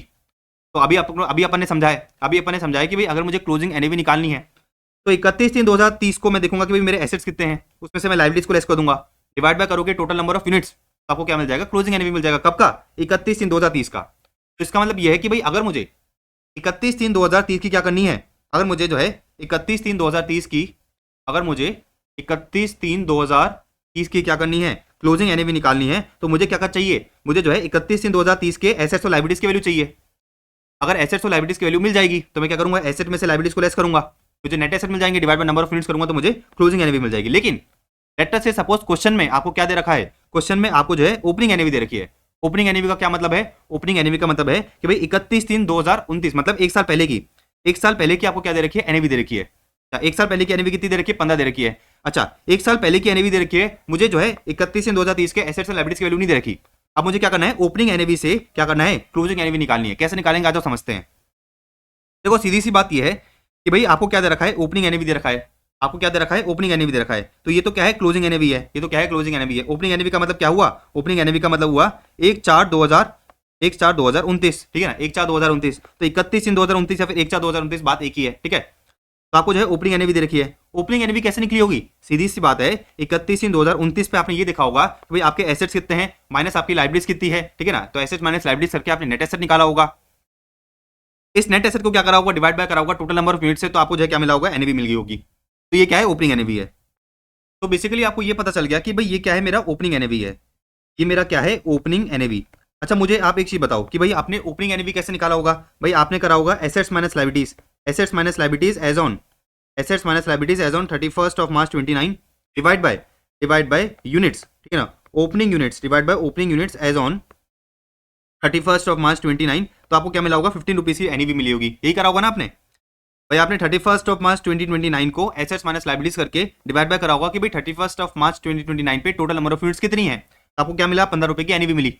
अच्छा, लेटर से सपोज मुझे बता रखा है कि भाई आपकी ओपनिंग यूनिट्स कितनी है, आपकी ओपनिंग यूनिट्स है 100। इसका मतलब क्या है, इसका मतलब ये कि भाई assets minus liabilities, assets minus liabilities as on 31 March 29 कितना होगा, 15 इंटू 100 कितना हो गया, ये हो गया आपका बेसिकली 1500। तो आपको ये पता चला कि भाई आप क्या कर सकते हो, ओपनिंग एनएवी से एसेट्स माइनस लायबिलिटीज की वैल्यू निकाल सकते हो एज ऑन 31 मार्च 2029। इसका मतलब क्या है, इसका मतलब ये कि भाई ओपनिंग एनएवी से आपको ये पता चल सकता है कि भाई एसेट्स माइनस लायबिलिटीज मतलब नेट एसेट्स मेरे एज ऑन 31 मार्च 29 कितने हैं, मतलब एसेट्स माइनस लायबिलिटीज की आपको वैल्यू उधर पता चल जाएगी। अब आपको बेसिकली क्या काम करना है, अब आपको ये देखना है कि भाई करंट ईयर में एसेट्स और लायबिलिटीज में क्या क्या चेंजेस आए, करंट ईयर में एसेट्स और लायबिलिटीज में क्या क्या चेंजेस आए, उसको आप क्या करोगे, ऐड और लेस करोगे तो आपको क्या मिल जाएगा, आपको ये पता चल जाएगा कि भाई एसेट्स माइनस लायबिलिटीज की वैल्यू एज ऑन 31 मार्च 2030 कितनी है।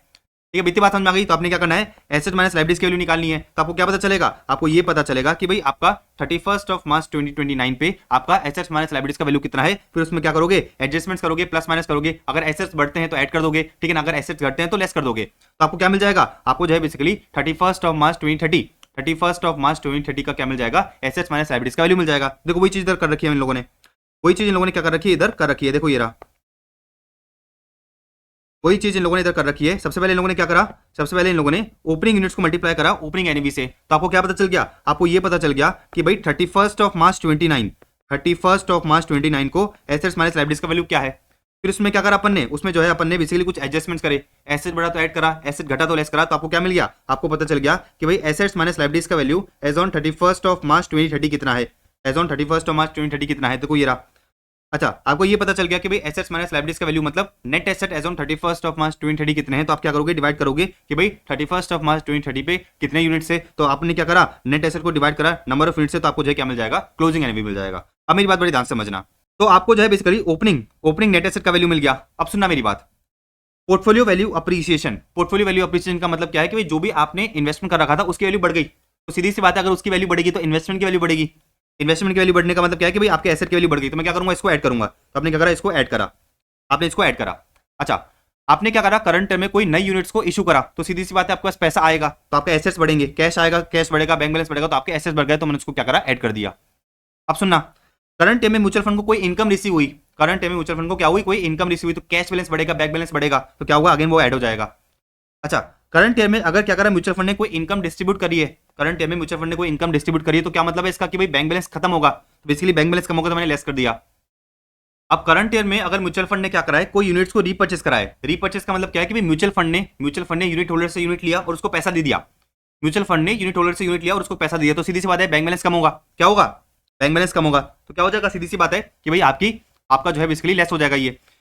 तो आपको जो है ओपनिंग में एसेट्स और लायबिलिटीज की वैल्यू पता थी, एसेट माइनस लायबिलिटीज की वैल्यू पता थी। आपने क्या करा, आपने जो है बेसिकली ये देख लिया कि करंट ईयर में एसेट्स और लायबिलिटीज में क्या क्या चेंजेस आया है। तो आपने क्या करा, इसमें ऐड और लेस करा, तो आपको क्या मिल गया, आपको जो है बेसिकली क्लोजिंग नेट एसेट्स मतलब 31/3/2030 के क्या मिल गए, क्लोजिंग नेट एसेट की वैल्यू मिल गई। अच्छा, आप क्या करोगे इस दिन पे, मतलब 31/3/2030 31 ऑफ मार्च 2030 पे आपके जो है closing total number of units कितने हैं वो आपने निकाले। तो आपने क्या करा, नेट एसेट को डिवाइड करा टोटल नंबर ऑफ यूनिट्स से। देखो ये रहा भाई, नेट एसेट को डिवाइड करा क्लोजिंग यूनिट से, तो आपको क्या मिल गया, क्लोजिंग एनएवी पता चल गया। तो लॉजिकली आपको पूरा फंडा समझ में आ गया होगा कि भाई अगर आपको क्वेश्चन में ओपनिंग एनएवी दे रखी है और ओपनिंग एनएवी से मुझे क्लोजिंग एनएवी निकालनी है, तो मैं किस तरह से जो है क्या करूंगा, कैलकुलेशन करूंगा। इजीली समझ में आ गई। अपन आगे बढ़ते आ जाओ। हाँ जी, तो देखो बेसिकली अब अपन एक नेक्स्ट टॉपिक पे चलते हैं, entry and exit load in mutual funds. Entry load और एग्जिट लोड का क्या मतलब है समझना।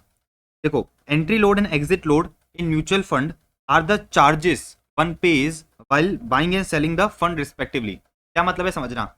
फॉर एग्जाम्पल, रोहन क्या करना चाहता है, आज एक पर्टिकुलर म्यूचुअल फंड के यूनिट्स को परचेस करना चाहता है।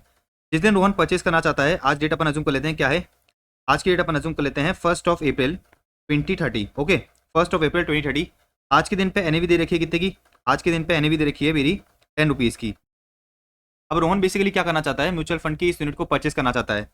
अच्छा, एंट्री लोड का क्या मतलब है, देखो एंट्री लोड का मतलब है अ percentage of NAV that the unit holder page while purchasing a mutual fund unit. तो बेसिकली एंट्री लोड का मतलब है जब रोहन यूनिट्स परचेज कर रहा है तो उसको क्या करना पड़ेगा, एक चार्जेस जो है म्यूचुअल फंड को पे करना पड़ेगा। अच्छा, अपन अज्यूम करते हैं कि भाई इधर चार्जेस म्यूचुअल फंड के कितने दे रखे हैं, म्यूचुअल फंड के चार्जेस दे रखे हैं 10%। ठीक है ना, ये क्या है बेसिकली एंट्री लोड है। क्या है, एंट्री लोड है।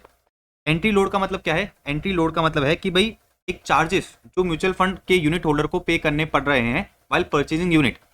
तो अगर रोहन क्या करना चाहता है, आज म्यूचुअल फंड के यूनिट को परचेस करना चाहता है, तो रोहन को क्या करना पड़ेगा, 10 रुपीज़ की एनएवी तो देनी ही पड़ेगी। इसके साथ साथ उसको जो है क्या करना पड़ेगा, 10 रुपीज़ का चार्जेस पे करना पड़ेगा। 10 रुपीज़ का नहीं, 10% का चार्जेस पे करना पड़ेगा। अच्छा, अब इन लोगों ने कहा कि भाई एंट्री लोड कितना है, 10% है। तो बेसिकली एनएवी कितनी है मेरी 10, तो 10 का 10% कितना होता है, 10 का 10% होता है 1। बेसिकली 10 का 10% निकल के आ गया 1। तो रोहन को क्या करना पड़ेगा, रोहन को 11 रुपीज़ देने पड़ेंगे एक यूनिट को परचेस करने के लिए। तो अब आपको जो है एंट्री लोड का मतलब समझ में आया। एंट्री लोड का क्या मतलब है, एंट्री लोड का मतलब है परसेंटेज ऑफ एनएवी, ठीक है ना, that the unit holder page while purchasing the unit of mutual fund. तो जब रोहन क्या कर रहा है, म्यूचुअल फंड की यूनिट को परचेस कर रहा है, तो उसको एक्स्ट्रा चार्जेस पे करने पड़ रहे हैं। उस एक्स्ट्रा चार्जेस को अपन क्या बोलते हैं, एंट्री लोड कहते हैं। तो यहाँ पर अगर आप देख सकते हो तो मेरी एनएवी कितनी थी, मेरी एनएवी थी 10, मेरी एनएवी कितनी थी 10, म्यूचुअल फंड की एनएवी कितनी थी 10। म्यूचुअल फंड ने एंट्री लोड कितना चार्ज करा, 10 का 10% 1। तो बेसिकली म्यूचुअल फंड ने क्या करा, म्यूचुअल फंड ने टोटल 11 रुपीज़, म्यूचुअल फंड ने क्या करा, टोटल 11 रुपीज़ कलेक्ट करे और 1 रुपीज़ किसको दिए, टोटल 11 रुपीज़ कलेक्ट करे और 1 यूनिट किसको दिया, यूनिट होल्डर को दिया। तो म्यूचुअल फंड का इशू प्राइस क्या निकल के आएगा, इशू प्राइस निकल के आएगा 11 रुपीज़। बात समझ में आ गई। तो ये होता है अपना एंट्री लोड। एंट्री लोड का मतलब क्या है, सिंपल सा चार्जेस जो यूनिट होल्डर को पे करना पड़ता है व्हाइल परचेजिंग अ सिक्योरिटी। अच्छा, ये जो अपना चार्जेस होता है ये अपने को as a percentage of NAV charge करना है। तो यहाँ पर जो बेसिकली जो एंट्री लोड था वो कितना था 10%। तो बेसिकली एंट्री लोड कितना निकल के आ जाएगा एनएवी का 10 का 10% कितना हो जाएगा 1 हो जाएगा, इजी। अब बात करते हैं अपन एग्जिट लोड की। देखो क्या दे रखा है, exit load is a percentage of NAV that the unit holder has to pay while redeeming a mutual fund unit. तो सपोज करते हैं कि भाई 1 अप्रैल 2030 को म्यूचुअल फंड की एनएवी कितनी है 10 है। अच्छा 1 अप्रैल 2030 को म्यूचुअल फंड का एक यूनिट होल्डर म्यूचुअल फंड को ये कहता है कि भाई मुझसे यूनिट ले लो, मुझे पैसे दे दो, मुझसे यूनिट ले लो और मुझे क्या करो पैसे दे दो। मतलब वो क्या कर रहा है अपनी यूनिट को रिडीम कर रहा है, म्यूचुअल फंड क्या कर रहा है अपनी यूनिट को रिडीम कर रहा है। तो मुझे एक चीज बताओ भाई, एक यूनिट होल्डर है, उसके पास एक यूनिट था, उसके बाद जो है म्यूचुअल फंड का क्या था एक यूनिट था। आज वो जो है म्यूचुअल फंड को कहता है कि भाई मुझसे यूनिट ले लो, मुझे पैसे दे दो, तो मुझे पैसे दे दो। तो म्यूचुअल फंड क्या करेगा, म्यूचुअल फंड जो है एक यूनिट के बदले में म्यूचुअल फंड जो है क्या करेगा एक यूनिट के बदले में 10 रुपए उसको दे देगा। अच्छा अब बेसिकली फॉर एग्जांपल अगर आपको जो है क्वेश्चन में एग्जिट लोड दे रखा है, तो एग्जिट लोड का मतलब क्या है, अगेन एक चार्जेस है, अगेन क्या है चार्जेस है जो यूनिट होल्डर को पे करने पड़ते हैं जब वो क्या कर रहा है अपनी यूनिट को रिडीम करवा रहा है। तो अपन अज्यूम करते हैं कि भाई यहाँ पर भी जो आपका एग्जिट लोड है, आपका जो एग्जिट लोड है वो कितना है 10% है, एग्जिट लोड कितना है 10% है। तो मेरी एनएवी कितनी है 10 का 10% करूंगा तो कितना आ जाएगा 1 आ जाएगा। तो आपका एग्जिट लोड कितना हो गया 1 हो गया। इसका मतलब क्या है कि भाई जब यूनिट होल्डर यूनिट को रिडीम करवा रहा है तो बेसिकली म्यूचुअल फंड क्या करेगा, म्यूचुअल फंड उसको 10 रुपए देगा, म्यूचुअल फंड उसको 10 रुपए देगा और 1 रुपया उससे क्या करेगा चार्जेस कलेक्ट करेगा। तो म्यूचुअल फंड ने क्या करा, यूनिट होल्डर को 10 रुपए दिए और 1 रुपए उससे चार्जेस कलेक्ट करे, ठीक है ना, 1 रुपए उससे क्या करे चार्जेस कलेक्ट करे। या फिर म्यूचुअल फंड ऐसा कर सकता है कि भाई 10 रुपीज में से 1 रुपीज काट के 9 रुपीज किसको दे दे, 9 रुपीज जो है बेसिकली यूनिट होल्डर को दे दे। तो बेसिकली ये क्या है, देखो एग्जिट लोड क्या है, एक परसेंटेज ऑफ एनएवी है, एक चार्जेस है in the form of percentage of NAV जो यूनिट होल्डर को पे करने पड़ते हैं जब वो क्या करा रहा है अपनी म्यूचुअल फंड की यूनिट को रिडीम करा रहा है। तो बेसिकली जो म्यूचुअल फंड का रिडेम्पशन प्राइस है, जो म्यूचुअल फंड का क्या है, जो म्यूचुअल फंड का रिडेम्पशन प्राइस है वो कैसे निकाल सकते हैं, एनएवी माइनस एग्जिट लोड। तो क्या हो जाएगा 10 - 1 कितना हो गया 9 रुपीज हो गया। लॉजिकली बात समझ आ गई। तो बेसिकली जब म्यूचुअल फंड यूनिट रिडीम हो रही है तो म्यूचुअल फंड क्या करता 10 रुपए देता यूनिट होल्डर को और 1 रुपए उससे क्या करता 40 चार्जेस कलेक्ट करता। तो उसने क्या करा नेट करके 9 रुपीज किसको दे दिए, 9 रुपीज जो है बेसिकली यूनिट होल्डर को दे दिए। तो अगर आपसे क्वेश्चन में बोले कि भाई आपको क्या करना है इशू प्राइस निकालना है, इशू प्राइस का मतलब ये है कि भाई म्यूचुअल फंड ने एक यूनिट कितने पे इशू करी है, तो कैसे निकालोगे भाई एनएवी प्लस एंट्री लोड। अच्छा अगर आपसे कहे कि रिडेम्पशन प्राइस बताओ, रिडेम्पशन प्राइस का सिंपल सा मतलब ये है कि भाई यूनिट होल्डर को एक यूनिट के बदले में कितना पैसा एक्चुअल में मिल रहा है, कैसे निकालोगे एनएवी माइनस एग्जिट लोड। इधर तक आपको कोई दिक्कत नहीं आई होगी, ठीक है डन है। तो ये हो गया अपना concept of entry load and exit load, ये अपना हो गया concept of entry load and exit load. अच्छा entry load and exit load कितना परसेंटेज रहेगा ये आपको क्वेश्चन में मेंशन रहेगा, आपको जो है दिमाग लगाने की जरूरत नहीं है, बस आप क्या करोगे एनएवी से मल्टीप्लाई करके उसका एब्सोल्यूट अमाउंट निकाल लोगे, डन। अच्छा एक इंपॉर्टेंट एग्जांपल आईसीआई ने दे रखा है, इसको अपन करते हैं, आ जाओ। तो क्या बता रखा है, इन लोगों ने कहा कि भाई mister x earns 10% on his investment in equity shares. एक पर्सन है मिस्टर एक्स, ठीक है ना, एक पर्सन है मिस्टर एक्स, वो क्या करता है अगर इक्विटी शेयर्स में पैसा लगाता है, अगर इक्विटी शेयर्स में पैसा लगाता है तो वो क्या कर सकता है 10% रिटर्न कमा सकता है। तो अपन अज्यूम करते हैं कि जो मिस्टर एक्स है, अपन अज्यूम करते हैं कि भाई मिस्टर एक्स क्या करता है, मिस्टर एक्स लेटर से सपोज 1 रुपया क्या करता है 1 रुपया जो है इक्विटी शेयर्स में लगाता है। तो मुझे एक चीज बताओ कि उसको रिटर्न कितना मिलेगा, 1 रुपये का 10%, 1 रुपये का 10% कितना हो जाएगा 0.1 रुपीज, ठीक है। तो लोगों ने कहा कि भाई मिस्टर एक्स है वो क्या करता है अगर इक्विटी शेयर्स में पैसा लगाता है तो वो 10% रिटर्न कमा सकता है। आगे बढ़ते हैं, इन लोगों ने कहा कि भाई मिस्टर एक्स सोच रहा है, he is considering a recently floated scheme of mutual fund, ठीक है ना, वो सोच रहा है कि भाई एक काम करते हैं अपना पैसा इक्विटी शेयर्स में ना लगा के म्यूचुअल फंड में लगाते हैं। अच्छा इन लोगों ने कहा कि भाई जिस भी म्यूचुअल फंड में वो पैसा लगाना चाहता है वहां पर इनिशियल एक्सपेंसेस कितने हैं 6% है और एनुअल रिकरिंग एक्सपेंसेस कितने हैं 2% है। इसका मतलब क्या है कि भाई एक म्यूचुअल फंड है, ठीक है ना, एक म्यूचुअल फंड है, उसने क्या करी है यूनिट्स इशू करी है।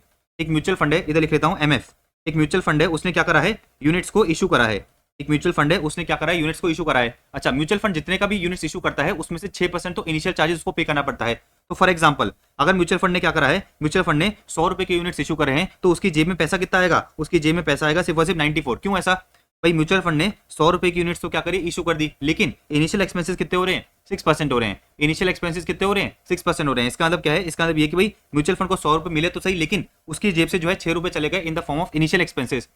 तो यूनिट्स इशू करने के दौरान उसके पास नेट अमाउंट कितना आया, उसके पास नेट अमाउंट आया 94 रुपीज। अब मेरी बात बड़ी ध्यान समझना, इन लोगों ने कहा कि भाई आप हमें ये बताओ कि how much the mutual fund scheme, ठीक है ना, should earn to provide a return of 10% to mister X. अब समझते देखो मिस्टर एक्स क्या करता है अगर इक्विटी शेयर में पैसा लगाता है 1 रुपया तो उसको रिटर्न मिलेगा कितना 0.1। अब मिस्टर एक्स ने क्या करा, अब मिस्टर एक्स ने बेसिकली ये पैसा कहां पे लगाने का सोचा, म्यूचुअल फंड स्कीम में लगाने का सोचा। अच्छा मुझे एक चीज बताओ, मुझे जो है आप एक चीज बताओ कि भाई ये म्यूचुअल फंड है, ठीक है ना, ये म्यूचुअल फंड है, इसने क्या करा, ₹1 का क्या करा, ₹1 का बेसिकली यूनिट इशू करा, किसको, मिस्टर एक्स को। ₹1 का यूनिट इशू करा मिस्टर एक्स को, मतलब मिस्टर एक्स ने क्या करा है, ₹1 म्यूचुअल फंड में लगाया है। अच्छा, म्यूचुअल फंड के जो है बेसिकली म्यूचुअल फंड के क्या होते हैं, 6% जो है इनिशियल एक्सपेंसेस हो गए। म्यूचुअल फंड के क्या हो गए, 6% तो इनिशियल एक्सपेंसेस हो गए। इसका मतलब क्या है कि म्यूचुअल फंड के हाथ में कितना आया होगा, म्यूचुअल फंड के हाथ में आया होगा ₹0.94। बात समझ में आई। तो म्यूचुअल फंड ने एक रुपए की यूनिट इशू करी, उसके पास जो है बेसिकली ₹0.94 आए। क्यों, क्योंकि इसका जो है 6% इनिशियल एक्सपेंस तो चला गया, उसका 6% इनिशियल एक्सपेंस तो क्या हो गया, चला गया। तो एक का कितना होता है, 6% अगर करोगे तो 0.06 आएगा। तो म्यूचुअल फंड ने ₹1 की यूनिट इशू करी, उसकी जेब में कितना आया, सिर्फ और सिर्फ 0.94, क्योंकि 6% के तो इनिशियल एक्सपेंसेस हो गए। अच्छा, म्यूचुअल फंड के पास जो है बेसिकली ₹1 आ गया, ठीक है ना, म्यूचुअल फंड के पास ₹1 आ गया, 6% इनिशियल एक्सपेंसेस हो गए, तो नेट म्यूचुअल फंड के पास कितना बचा, ₹0.94 बचे। अब मेरी बात बड़े ध्यान समझना, मिस्टर एक्स ने क्या करा है, मिस्टर एक्स ने जो है इस यूनिट को सब्सक्राइब करा है, मिस्टर एक्स ने इस यूनिट को सब्सक्राइब करा है। मिस्टर एक्स चाहता है कि भाई उसको ₹0.1 रिटर्न मिले, क्या मिले उसको, जो है बेसिकली ₹0.1 का क्या मिले, रिटर्न मिले, ₹0.1 का क्या मिले, रिटर्न मिले। क्योंकि अगर वो इक्विटी शेयर्स में भी पैसा लगाता तो भी उसको जो है क्या मिलता, 0.1 का रिटर्न मिलता। अच्छा, वो चाहता है कि जब उसने क्या करा है, ₹1 म्यूचुअल फंड में लगाया है तो भी उसको 0.1 का रिटर्न मिले। अच्छा, अब म्यूचुअल फंड जो है, म्यूचुअल फंड के पास पैसा कितना आया, म्यूचुअल फंड के पास आया पैसा ₹0.94, ठीक है ना, म्यूचुअल फंड के पास पैसा कितना आया, ₹0.94 आया। अब क्वेश्चन मुझसे ये पूछ रहा है, क्वेश्चन मुझसे ये पूछ रहा है कि भाई आप हमें ये बताओ कि भाई म्यूचुअल फंड कितना % रिटर्न कमाए, कितना % रिटर्न कमाए, सो दैट मिस्टर एक्स को क्या मिल जाए, सो दैट मिस्टर एक्स को जो है 10% रिटर्न उसका मिल जाए, मतलब मिस्टर एक्स को ₹0.1 मिल जाए। अच्छा, म्यूचुअल फंड को कितना कमाना है, म्यूचुअल फंड को कमाना है ₹0.1। म्यूचुअल फंड के पास पैसा कितना आया है, म्यूचुअल फंड के पास पैसा आया है ₹0.94। तो बेसिकली ये परसेंटेज निकल सकता है क्या, इंटू मैंने कर दिया 100, इंटू कर दिया आपने 100, करो कितना आ रहा है ये आपने करा 0.1 divide by 0.94, 0.1 divide by 0.94 into 100 करा मैंने। तो बेसिकली मेरा कितना निकल के आया, ये निकल के आया आपका 10 पॉइंट, ठीक है ना, 10.64%। इसका मतलब क्या है, इसका मतलब देखो सिंपल सी बात ये है, अरे हट जा रे, इसका मतलब सिंपल सा बात ये है कि भाई म्यूचुअल फंड को क्या करना पड़ेगा, म्यूचुअल फंड को जो है बेसिकली 10.64% पैसा कमाना पड़ेगा। अच्छा, 10.64% का मतलब क्या है कि भाई देखो म्यूचुअल फंड के पास पैसा आया कितना, ₹0.94, म्यूचुअल फंड के पास पैसा कितना है, ₹0.94 आया। अगर म्यूचुअल फंड क्या करता है इस ₹0.94 पे, ठीक है ना, 10.64% पैसा कमाता है तो कितना आएगा, करो देखो 0.94 इंटू 10.64%, ये आपका निकल के आएगा कितना, ये आपका निकल के आएगा 0.1। इसका मतलब ये है कि म्यूचुअल फंड के पास जितना पैसा आया, अगर वो क्या करता है उस पर 10.64% कमाता है, तब जाके म्यूचुअल फंड के पास ₹0.1 आएंगे और वो ₹0.1 क्या कर पाएगा, वो ₹0.1 जो है मिस्टर एक्स को दे पाएगा। बात समझ में आ गई। अच्छा, लेकिन इन लोगों ने एक और चीज कही है, इन लोगों ने एक और चीज कही है कि भाई जो म्यूचुअल फंड है उसके एनुअल रिकरिंग एक्सपेंसेस कितने हैं, 2% है, मतलब उसको क्या करना पड़ेगा, 2% एक्स्ट्रा कमाना पड़ेगा, उसको क्या करना पड़ेगा, 2% एक्स्ट्रा कमाना पड़ेगा। तो बेसिकली म्यूचुअल फंड को टोटल कितना कमाना पड़ेगा, टोटल कमाना पड़ेगा 12.64%। म्यूचुअल फंड को क्या करना पड़ेगा, टोटल कमाना पड़ेगा 12.64%। कैसे, अब देखो प्रूफ करके देखते हैं। भाई म्यूचुअल फंड के पास पैसा कितना आया, टोटल पैसा आया 0.94। अच्छा, म्यूचुअल फंड क्या करता है, म्यूचुअल फंड को बेसिकली 12.64% कमाना पड़ेगा, क्या करना पड़ेगा, 12.64% पैसा कमाना पड़ेगा। अच्छा, मेरी बात बड़ी ध्यान समझना, म्यूचुअल फंड के पास पैसा कितना आया, 0.94 आया, उसने क्या करा, इस पे 12.64% पैसा कमाया, तो म्यूचुअल फंड की अर्निंग कितनी हुई, करो निकालो कितना आ रहा है ये। तो बेसिकली 0.94 का 12.64% करता हूं तो ये निकल के आएगा आपका 0. ठीक है ना 12, ये कितना निकल के आएगा 0.12, ये आ जाएगा आपका 0.12। अब मेरी बात बड़ी ध्यान समझना, म्यूचुअल फंड ने पैसा कितना कमाया, म्यूचुअल फंड ने पैसा कमाया 0.12 का। अच्छा, सीधी सी बात ये कि भाई म्यूचुअल फंड के एक्सपेंसेस कितने हैं, 2% है, मतलब म्यूचुअल फंड अगर ₹1 रेस करता है तो ₹1 का 2% उसको क्या करना पड़ेगा, एक्सपेंस पे करना पड़ेगा। तो ₹1 का 2% कितना होता है, ₹1 का 2% होता है 0.02।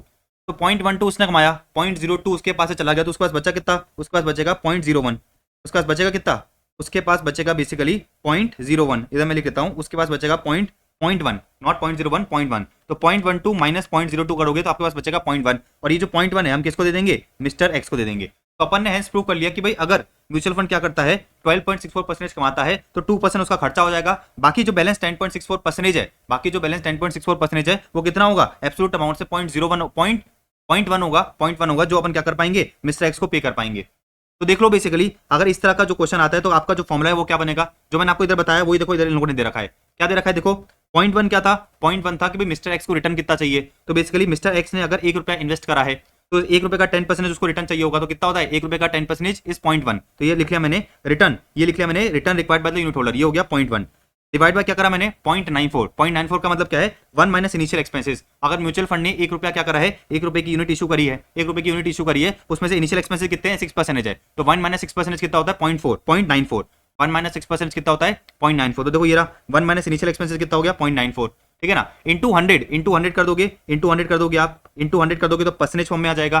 प्लस आप क्या करोगे रिकरिंग एक्सपेंसेस कितने हैं 2% है। तो इस तरह से आप क्या कर सकते हो 12.64% निकाल सकते हो। तो ये जो क्वेश्चन है ये आईसीए ने एग्जांपल में दे रखा है, इंपॉर्टेंट है, ठीक है ना। तो इसका जो है एमसीक्यूज बन सकता है, इसका जो है बेसिकली 2 नंबर का एमसीक्यू बनता है, इस पे क्वेश्चन नहीं बनेगा आई थिंक। तो अभी तक आईसीए ने इस पे कोई क्वेश्चन नहीं दे रखा, बट इस पे जो है एमसीक्यू बिल्कुल बन सकता है आपकी मेन एग्जाम में। तो इजी था। अभी आपको एंट्री लोड समझ में आ गया, एग्जिट लोड समझ में आ गया, फिर आपको जो है बेसिकली ये वाली चीज समझ में आ गई कि म्यूचुअल फंड को कितना अर्न करना चाहिए, so that basically unit holder को 0.1 रुपीज क्या मिल जाए, 0.1 रुपीज बेसिकली अर्निंग मिल जाए। डन है। अब अपन एक कंसेप्ट देखने जा रहे हैं डिविडेंड इक्वलाइजेशन का।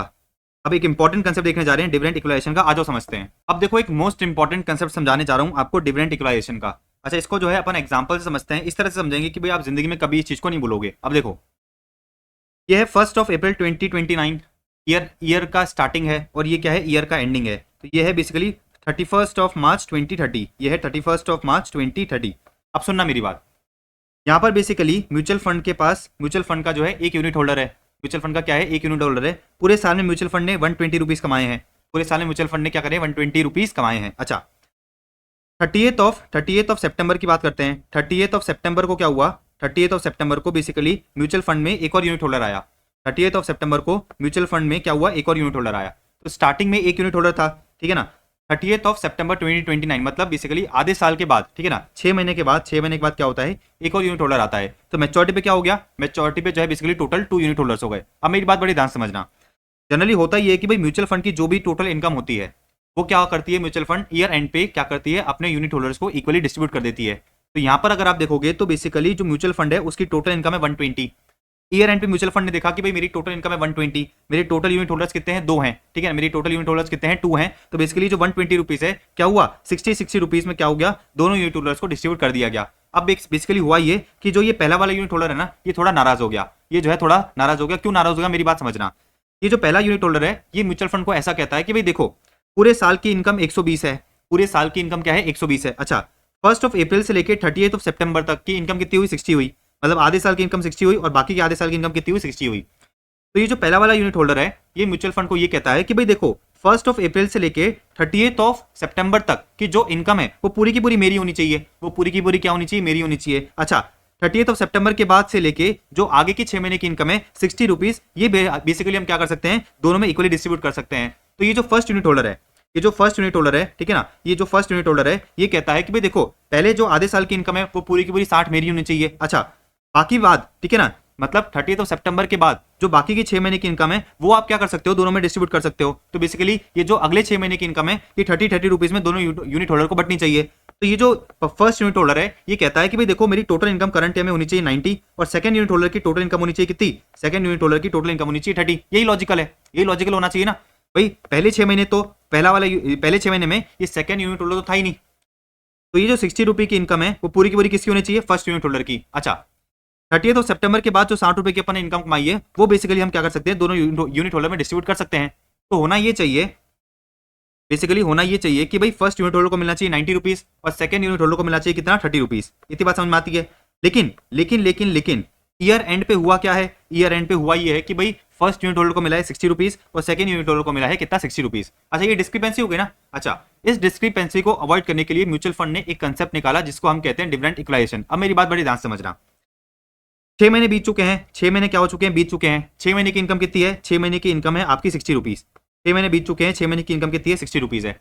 अच्छा 30 सितंबर को एक और यूनिट होल्डर आता है और म्यूचुअल फंड को बोलता है कि भाई मैं आपकी क्या करना चाहता हूँ यूनिट परचेज करना चाहता हूँ। तो म्यूचुअल फंड बिल्कुल बोलता है कि भाई अगर आप हमारी यूनिट को परचेज करना चाहते हो कोई दिक्कत नहीं है, आप हमारी यूनिट को परचेज बिल्कुल कर सकते हो। अच्छा मुझे एक चीज बताओ, अगर म्यूचुअल फंड क्या करता है इस पर्सन को यूनिट इशू करता है तो बेसिकली वो क्या करेगा एनएवी पे इशू करेगा। अच्छा इसके साथ साथ वो क्या करेगा एंट्री लोड भी चार्ज करेगा, इससे साथ साथ वो क्या करेगा एंट्री लोड भी चार्ज करेगा। अभी अपन ऊपर पढ़ा था। अच्छा इसके साथ साथ म्यूचुअल फंड जो है इस यूनिट होल्डर को ये कहेगा कि देख, म्यूचुअल फंड क्या करेगा इस यूनिट होल्डर को ये कहेगा कि देख हम तुझे क्या कर रहे हैं यूनिट इशू कर रहे हैं, ठीक है ना, हम तुझे क्या कर रहे हैं यूनिट इशू कर रहे हैं पूरे साल में अभी तक की जो भी इनकम है पूरे साल में अभी तक की जो भी पर यूनिट की इनकम है वो भी हम तुझसे क्या करेंगे, एक्स्ट्रा चार्ज करेंगे। समझना पहली मेरी बात, फिर आपको जो है लॉजिकली समझाऊंगा। म्यूचुअल फंड ने इस यूनिट होल्डर को कहा कि देख तुझे एनएवी तो देना ही पड़ेगा, तुझे एंट्री लोड तो देना ही पड़ेगा, इसके साथ साथ तुझे जो है बेसिकली हमें डिविडेंड इक्वलाइजेशन का अमाउंट भी देखना पड़ेगा। अच्छा, यूनिट होल्डर ने कहा कि भाई डिविडेंड इक्वलाइजेशन का अमाउंट क्या है, तो म्यूचुअल फंड ने समझाया कि देख डिविडेंड इक्वलाइजेशन का मतलब यह है कि भाई तू जब एडमिट हो रहा है, ठीक है ना, तू जब यूनिट को परचेस कर रहा है उस दिन तक की जो भी टोटल इनकम है पर यूनिट की, उस दिन तक की जो भी टोटल इनकम है पर यूनिट की, वो तुझे क्या करनी पड़ेगी, हमें एक्स्ट्रा पे करनी पड़ेगी। हमें क्या करनी पड़ेगी, एक्स्ट्रा पे करनी पड़ेगी। तो मुझे एक चीज बताओ भाई, बेसिकली ये वाला जो यूनिट होल्डर है ये यूनिट कब परचेस कर रहा है, 30 सितंबर को। तो इस साल में 30 सितंबर तक की टोटल इनकम कितनी है, टोटल इनकम है 60। अच्छा, टोटल यूनिट्स कितनी है, टोटल यूनिट्स कितनी है before investment by this new unit holder, total units है 1। तो बेसिकली पर यूनिट की इनकम कितनी हो गई, पर यूनिट की इनकम हो गई 60 रुपीज। तो बेसिकली म्यूचुअल फंड ने इस यूनिट होल्डर को ये कहा कि तुझे क्या करना पड़ेगा, तुझे अभी तक की करंट ईयर की जो भी इनकम है, करंट ईयर की जो भी इनकम है पर यूनिट के बेसिस पे तुझे क्या करना पड़ेगा, उतना पैसा हमें और देना पड़ेगा। तो बेसिकली हम क्या करेंगे, इस यूनिट होल्डर से 60 रुपीज एक्स्ट्रा चार्ज करेंगे। हम इससे क्या करेंगे, 60 रुपीज एक्स्ट्रा चार्ज करेंगे। अच्छा, अभी जो 60 रुपीज एक्स्ट्रा चार्ज करे गए हैं ये बेसिकली म्यूचुअल फंड क्या करेगा, अपनी इनकम में ऐड कर देगा। ये अपनी इनकम में क्या करेगा, ऐड कर देगा। अब मेरी बात बड़ी ध्यान से समझना, अब सुनना। अब ईयर एंड पे क्या हुआ, ईयर एंड पे जो है म्यूचुअल फंड की टोटल इनकम कितनी हो गई, ईयर एंड पे म्यूचुअल फंड की टोटल इनकम हो गई 180। कितनी हो गई, 180 हो गई। तो मैं इधर हटा देता हूं, कितनी हो गई, 180 हो गई। अच्छा, टोटल यूनिट होल्डर्स कितने हैं, ईयर एंड पे हैं, total unit holders year and पे है 2। तो बेसिकली जो 180 है वो 90 रुपीज में दोनों यूनिट होल्डर को बढ़ जाएगा। इतनी बात समझ में आती है। अब मेरी बात बड़ी ध्यान से समझना। मैंने आपको ये बताया था कि भाई जो पहला यूनिट होल्डर है उसको 90 रुपीज मिलना चाहिए। क्या उसको 90 रुपीज मिले, बिल्कुल 90 रुपीज मिले हैं। अच्छा, अपन ने एक और चीज देखी थी कि जो सेकंड यूनिट होल्डर है, उसको सिर्फ 30 रुपीज मिलने चाहिए थे। उसको सिर्फ क्या मिलने चाहिए थे, 30 रुपीज मिलने चाहिए थे। क्या उसको 30 रुपीज मिले हैं, बिल्कुल 30 रुपीज मिले। कैसे समझना, जो सेकंड यूनिट होल्डर है उसको 90 रुपीज ईयर एंड पे मिले हैं, उसको 90 रुपीज ईयर एंड पे मिले। लेकिन जब उसने क्या करा था, यूनिट परचेस करी थी, तब 60 रुपीज एक्स्ट्रा पे करे थे, तब 60 रुपीज उसकी जेब से एक्स्ट्रा पे करे थे। तो उसको मिला कितना है नेट में, उसको नेट में मिला है 30 रुपीज। अब आपको लॉजिकली कंसेप्ट समझ में आया कि भाई डिविडेंड इक्वलाइजेशन क्या होता है। भाई डिविडेंड इक्वलाइजेशन हम बेसिकली यूनिट होल्डर से at the time of issue of units collect करते हैं, सो दैट ईयर एंड पे ये डिस्क्रिपेंसी ना आए। जो अपन डिस्क्रिपेंसी देखी, डिस्क्रिपेंसी ना आए, इसलिए अपन क्या करते हैं, जब यूनिट्स को इशू करते हैं तो यूनिट होल्डर से अपन क्या करते हैं, पर यूनिट के बेसिस पे जो भी इनकम है, पर यूनिट के बेसिस पे पूरे साल की जो भी इनकम है up to the date of his admission, वो क्या करते हैं, उससे कलेक्ट कर लेते हैं। तो बेसिकली फर्स्ट यूनिट होल्डर को मिलना चाहिए था 90, उसको 90 मिला है। सेकंड यूनिट होल्डर को कितना मिलना चाहिए था, सेकंड यूनिट होल्डर को मिलना चाहिए था 30 रुपए, 30 रुपीज। क्या उसको 30 रुपीज मिला है, बिल्कुल मिला है। भाई ईयर एंड पे उसको 90 रुपीज मिला है, लेकिन जब उसने यूनिट परचेस करी तो 60 रुपीज एक्स्ट्रा भी तो पे करे थे ना, तो नेट में उसको कितना मिला, नेट में उसको मिला 30 रुपीज। इसका मतलब क्या है, इसका मतलब ये है कि भाई जब भी म्यूचुअल फंड क्या करता है, यूनिट को इशू करता है, जब भी म्यूचुअल फंड क्या करता है, यूनिट को इशू करता है, तो एनएवी तो लेता ही है भाई, नेट एसेट वैल्यू तो लेता ही है। प्लस इसके साथ साथ अपन वो क्या करता है, इसके साथ साथ वो एंट्री लोड भी लेता है, और इसके साथ साथ जो है बेसिकली डिविडेंड इक्वलाइजेशन का जो अमाउंट है पर यूनिट के बेसिस पे वो भी कलेक्ट करता है। तो इशू प्राइस समझ में आ गया। अगर क्वेश्चन में आपको डिविडेंड इक्वलाइजेशन दे रखा है, अगर क्वेश्चन में आपको डिविडेंड इक्वलाइजेशन दे रखा है तो अपन क्या करेंगे, उसको जो है इशू प्राइस में ऐड कर देंगे। लॉजिकली पूरी बात समझ में आ गई, लॉजिकली जो है आपको पूरी बात समझ में आ गई होगी। अब सुनो, ये जो डिविडेंड इक्वलाइजेशन का अमाउंट है पर यूनिट के बेसिस पे कैसे निकालेंगे, मैंने आपको समझाया। आपको क्या देखना है, आपको ये देखना है कि भाई म्यूचुअल फंड की करंट ईयर की टोटल इनकम कितनी है, म्यूचुअल फंड की करंट ईयर की टोटल इनकम कितनी है। भाई अपन क्या करना चाहते हैं, अपन 30 सितंबर 2029 की क्या निकालना चाहते हैं, इक्वलाइजेशन अमाउंट निकालना चाहते हैं। तो मैं ये देखूंगा कि भाई पूरे साल में म्यूचुअल फंड की इधर तक की इनकम कितनी है, ठीक है ना, करंट ईयर की इनकम कितनी है up to the date of issue of unit. उसको मैं क्या करूंगा, डिवाइड बाय करूंगा नंबर ऑफ यूनिट से जो म्यूचुअल फंड में एग्जिस्टिंग है। तो मुझे क्या मिल जाएगा, पर यूनिट की इनकम मिल जाएगी, और पर यूनिट की इनकम अपन क्या करेंगे, यूनिट होल्डर से एक्स्ट्रा चार्ज कर लेंगे।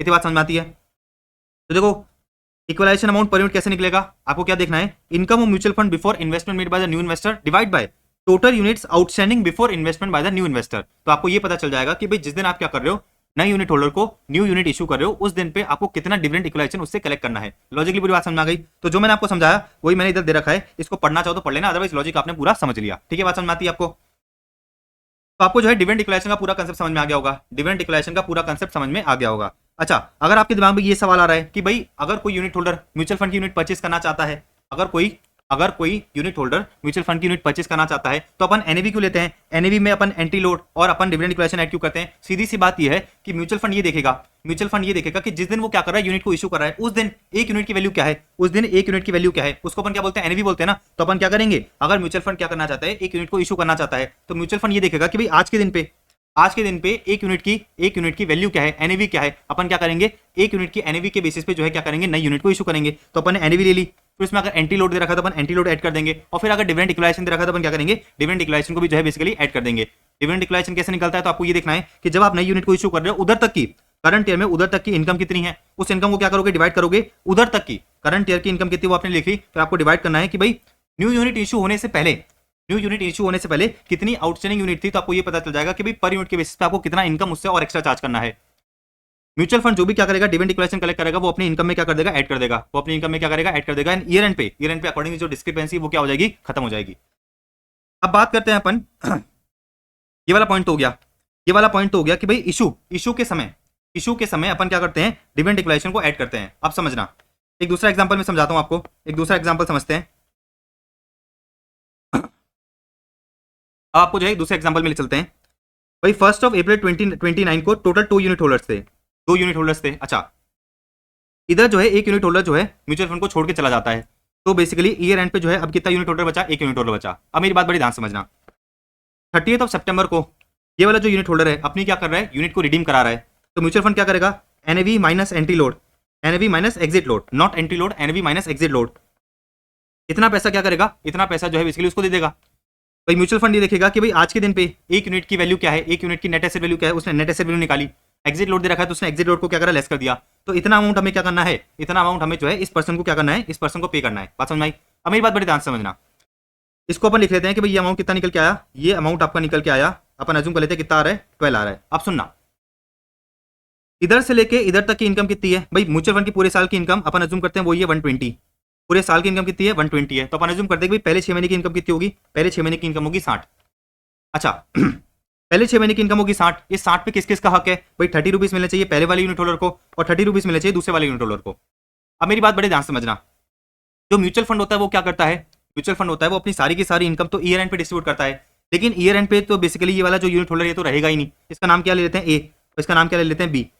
तो बेसिकली ईयर एंड पे जो बी है वो रहेगा, ठीक है ना, ए तो रहेगा नहीं क्योंकि ए तो बीच में ही छोड़ के चला गया। तो बेसिकली जो पूरा 120 रुपए है वो किसको मिल जाएगा, बी को मिल जाएगा। लेकिन ऐसा होना नहीं चाहिए, ऐसा होना नहीं चाहिए, क्योंकि 6 महीने में जो ये 60 रुपीज की इनकम है इसमें से 30 मिलना चाहिए ए को और 30 मिलना चाहिए बी को। तो इस केस में होता क्या है, इस केस में होता है कि जब भी कोई पर्सन अपनी यूनिट्स को क्या करता है, रिडीम कराता है, तो उस समय अपन क्या करते हैं, उस समय अपन वापस क्या करते हैं, डिविडेंड इक्वलाइजेशन का अमाउंट निकालते हैं। डिविडेंड इक्वलाइजेशन का मतलब क्या है, अपन वो निकालते हैं कि भाई पर यूनिट की इनकम कितनी है। अपन क्या करते हैं, अपन ये निकालते हैं कि जिस दिन हम यूनिट को क्या कर रहे हैं, रिडीम कर रहे हैं, उस दिन तक की टोटल इनकम कितनी है, 60। देखो टोटल इनकम कितनी है, 60। अच्छा टोटल यूनिट्स कितनी है, 2 है। तो आपको जो ये पता चला कि भाई आपकी पर यूनिट की इनकम कितनी हुई, 30 हुई। इसको अपन क्या बोलते हैं, डिविडेंड इक्वलाइजेशन बोलते हैं।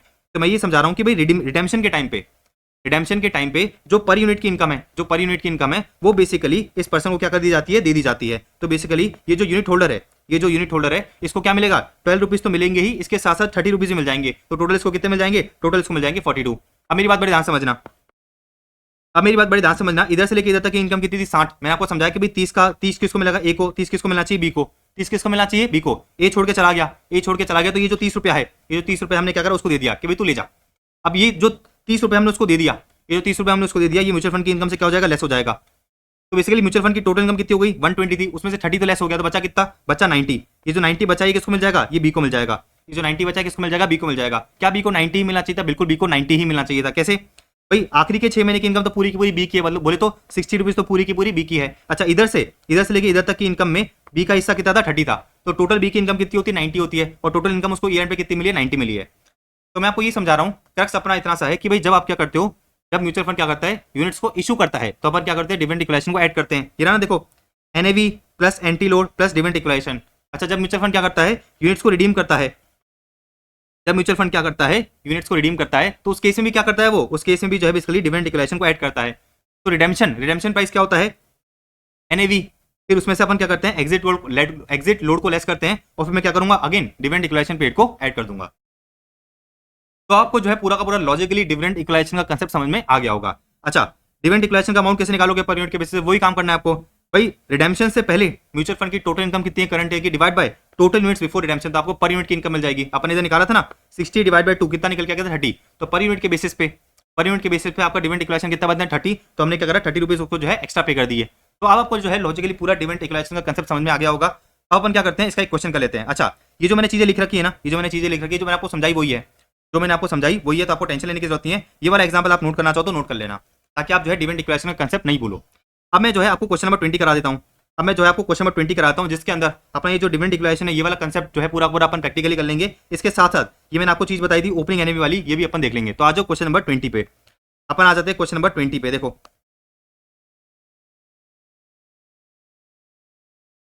क्वेश्चन नंबर 20 करते हैं, आ जाओ। हाँ जी, तो देखो क्वेश्चन नंबर 20 पे आ जाओ। क्वेश्चन नंबर 20 क्या कह रहा है समझते हैं। थोड़ा कलर चेंज करते हैं लाइफ में। फर्स्ट ऑफ अप्रैल को an open ended scheme of mutual fund had 300 lakh units outstanding with a net asset value of 18.75। क्या बोल रहा है ये कहना चाह रहा है कि भाई फर्स्ट ऑफ अप्रैल को, ठीक है ना, म्यूचुअल फंड के पास कितने यूनिट्स थे टोटल, म्यूचुअल फंड के पास टोटल यूनिट्स थे 300 लाख यूनिट्स। अच्छा, इन लोगों ने एक और चीज कही, इन लोगों ने एक और चीज कही कि भाई फर्स्ट अप्रैल की अपन को एनएवी दे रखी है, मतलब ओपनिंग एनएवी दे रखी है। इधर मैं लिख लेता हूँ क्या है ये बेसिकली है आपका ओपनिंग एनएवी, ये है आपका ओपनिंग एनएवी। आप समझना मेरी बात। आगे इन लोगों ने कहा कि भाई अप्रैल खत्म होने के बाद eight the end of April हमने क्या करा है, 6 लाख यूनिट्स को इशू करा है eight opening NAV plus 2% entry load. तो हमने क्या करा है, अप्रैल के एंड पे 6 लाख यूनिट्स को और इशू करा, और कितनी रेट पे इशू करा, जो भी ओपनिंग एनएवी थी उसमें मैंने क्या करा 2% एंट्री लोड लगा के क्या करा, इशू करा। अच्छा, उसमें मैंने क्या करा, डिविडेंड इक्वेशन को एडजस्ट भी करा। डिविडेंड इक्वेशन को एडजस्ट करने का मतलब ये है कि भाई मैं ये देखूंगा कि भाई अप्रैल की इनकम कितनी है, फर्स्ट ऑफ अप्रैल से लेके 30th ऑफ अप्रैल तक की इनकम कितनी है, उसको डिवाइड बाय करूंगा टोटल नंबर ऑफ यूनिट से, तो आपको क्या मिलेगा, डिविडेंड इक्वेशन मिलेगा। आगे बढ़ते हैं। इन लोगों ने एक और चीज कही कि भाई at the end of May हमने क्या करा, 3 लाख यूनिट्स को रीपर्चेज करा at opening NAV less 2% exit load adjusted for dividend equalisation. तो अप्रैल के एंड में तो हमने नई यूनिट्स को इशू करा है, और मई के एंड में हमने क्या करा है, 3 लाख यूनिट्स को रीपर्चेज करा है, मतलब म्यूचुअल फंड ने क्या करा है, 3 लाख यूनिट्स को रीपर्चेज कर लिया। तो 3 लाख यूनिट्स हमने यूनिट होल्डर से लिए और उनको क्या करा, पैसा लौटा दिया। अच्छा, मेरी बात बड़ी ध्यान समझना। इन लोगों ने मुझे इन्फॉर्मेशन दे रखी है कि भाई अप्रैल से लेके जून क्वार्टर, अप्रैल से लेके जून क्वार्टर की मुझे क्या दे रखी है, इन्फॉर्मेशन दे रखी है। The following additional information are available. इन लोगों ने बताया कि भाई अप्रैल की इनकम कितनी है, अप्रैल की इनकम है 22.950 लाख। आ जाओ, तो अप्रैल की इनकम कितनी है, अप्रैल की इनकम है 22.9500। देखो ये रहा इनकम ऑफ अप्रैल, अप्रैल की इनकम कितनी है टोटल 22.9500। अच्छा, मुझे आप ये बता सकते हो क्या कि भाई अप्रैल में टोटल नंबर ऑफ यूनिट्स कितने थे, टोटल नंबर ऑफ यूनिट्स थे 300 लाख। देखो ये रहा अप्रैल में टोटल नंबर ऑफ यूनिट्स कितने थे, 300 लाख थे। तो बेसिकली आपको ये पता चल गया कि भाई पर यूनिट की इनकम कितनी है, पर यूनिट की इनकम है 0.0765। इसका मतलब क्या है, इसका मतलब ये है कि भाई अप्रैल के एंड पे अगर हम क्या करते हैं, नई यूनिट्स को इशू करते हैं, तो जितनी भी यूनिट्स इशू हो रही है अपन पर यूनिट के बेसिस पे क्या करेंगे, पर यूनिट के बेसिस पे 0.0765 क्या करेंगे, डिविडेंड इक्वेशन कलेक्ट करेंगे। बात समझ में आई। अच्छा, मुझे इन लोगों ने बता रखा है,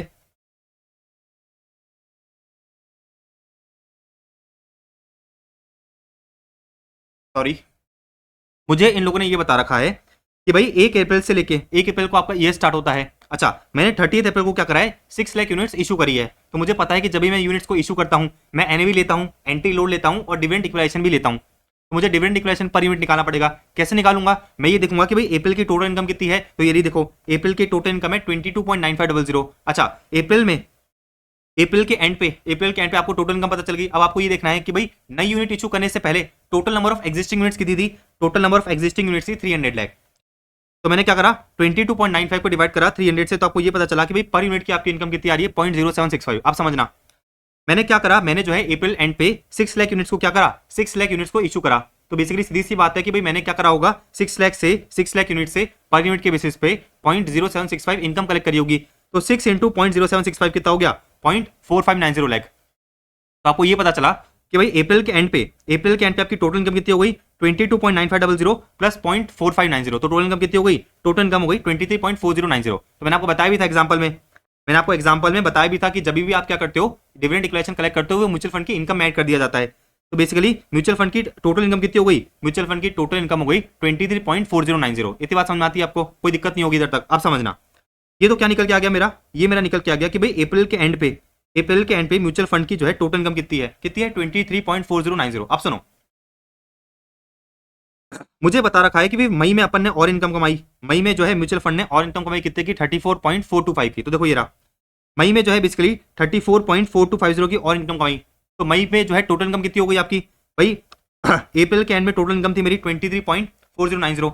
मई में आपने इनकम कमाई कितने की, 34.4250 की। तो फिर टोटल इनकम कितनी हो गई, ये टोटल इनकम हो गई आपकी 57.8340। तो मई तक की टोटल इनकम कितनी हो गई, मई तक की टोटल इनकम हो गई 23.4090 प्लस 34.4250 कितना हो गया ये हो गया आपका 57.8340। अच्छा मुझे आप ये बता सकते हो क्या कि भाई मई तक आपका जो है टोटल यूनिट्स कितना है, मई तक आपका जो है टोटल यूनिट्स आउटस्टैंडिंग है 306 लाख। तो आपको ये पता चला कि भाई पर यूनिट के बेसिस पे आपका जो है टोटल इनकम कितना आ रहा है 0.1890। इतनी बात समझ आ गई। तो अपन ने क्या करा, अपन ने ये देखा कि भाई मई तक आपकी टोटल इनकम कितनी हो गई है, मई तक आपकी जो है टोटल इनकम कितनी हो गई है, मई तक आपके जो है टोटल आउटस्टैंडिंग यूनिट्स कितने हैं 306 लाख है। तो आपको ये पता चला कि भाई मई के एंड पे पर यूनिट की जो है पर यूनिट के बेसिस पे इनकम कितनी है 0.1890। अब सुनना, क्वेश्चन में मुझे इंफॉर्मेशन दे रखी है कि भाई आपने क्या करा है मई में, मई के एंड में 3 लाख यूनिट्स को क्या करा है रिपर्चेस करा है।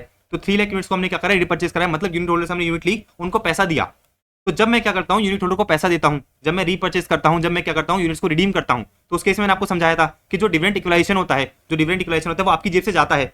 डिविडेंड इक्वलाइजेशन आपकी जेब से जाता है। अपन एग्जांपल से देखा था ना, अपन ने इधर एग्जांपल से देखा था, अपन ने क्या करा था इधर एग्जांपल से देखा था कि भाई जब मैं क्या कर रहा हूं, जब म्यूचुअल फंड पेमेंट कर रहा है यूनिट होल्डर को, तो डिविडेंड इक्वलाइजेशन भी पे करता है, डिविडेंड इक्वलाइजेशन भी क्या करता है पे करता है।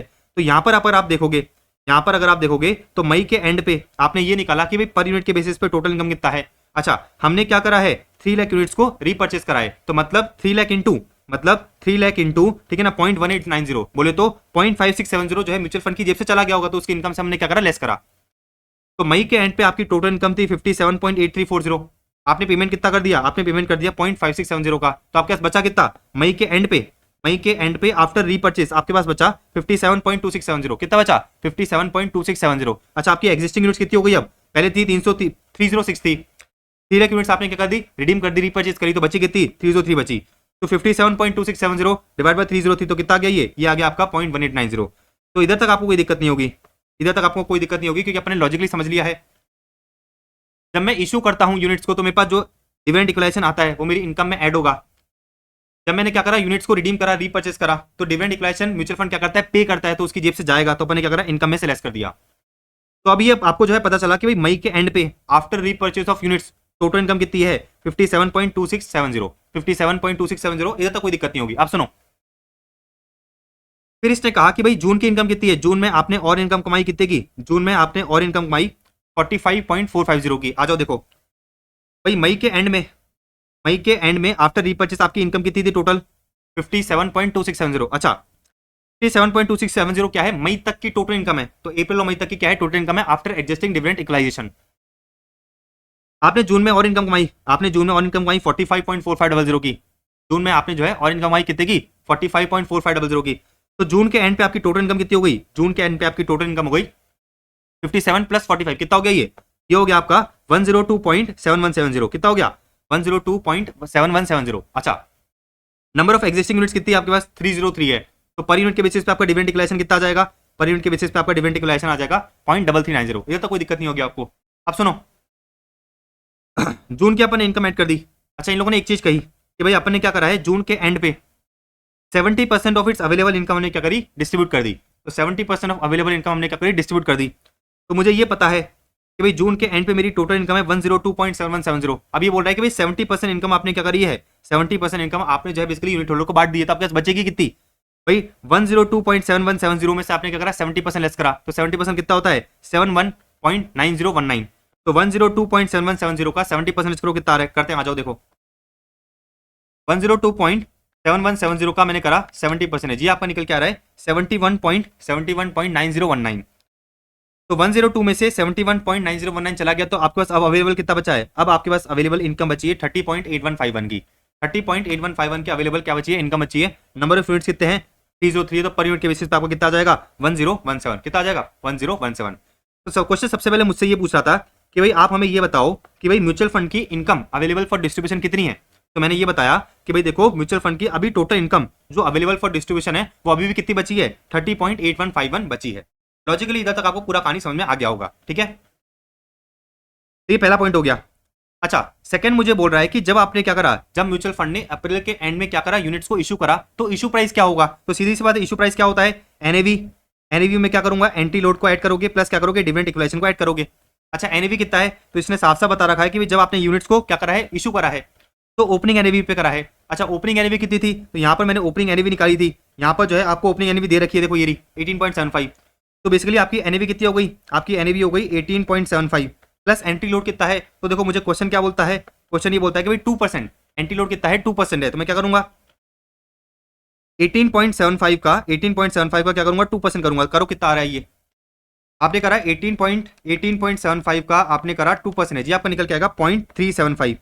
इसमें क्या करोगे डिविडेंड इक्वेशन को ऐड करोगे।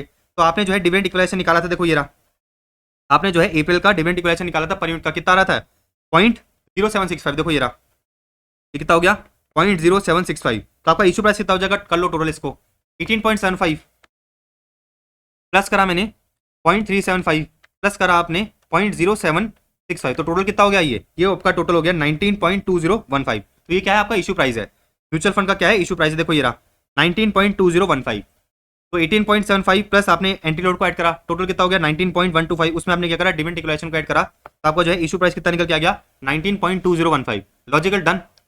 अब बात करते हैं रीपर्चेस प्राइस की। क्वेश्चन मुझसे बोल रहा है कि भाई जब आपने क्या करा मई के एंड पे रीपर्चेस करा, मई के एंड पे जब आपने क्या करा रीपर्चेस करा, तो किस प्राइस पे रीपर्चेस करा। तो देखो इन लोगों ने बोल रखा है कि भाई आपने अगेन रीपर्चेस करा है eight opening NAV less 2% exit load. Opening NAV कितनी है 18.75, देखो ये रहा 18.75 आपकी ओपनिंग एनएवी है, इसमें आपने 2% लेस करा, 2% कितना होता है 18.75 का 2% होता है 0.375। तो आपका कितना आ गया निकल के आ गया, ये निकल के आ गया 18.375।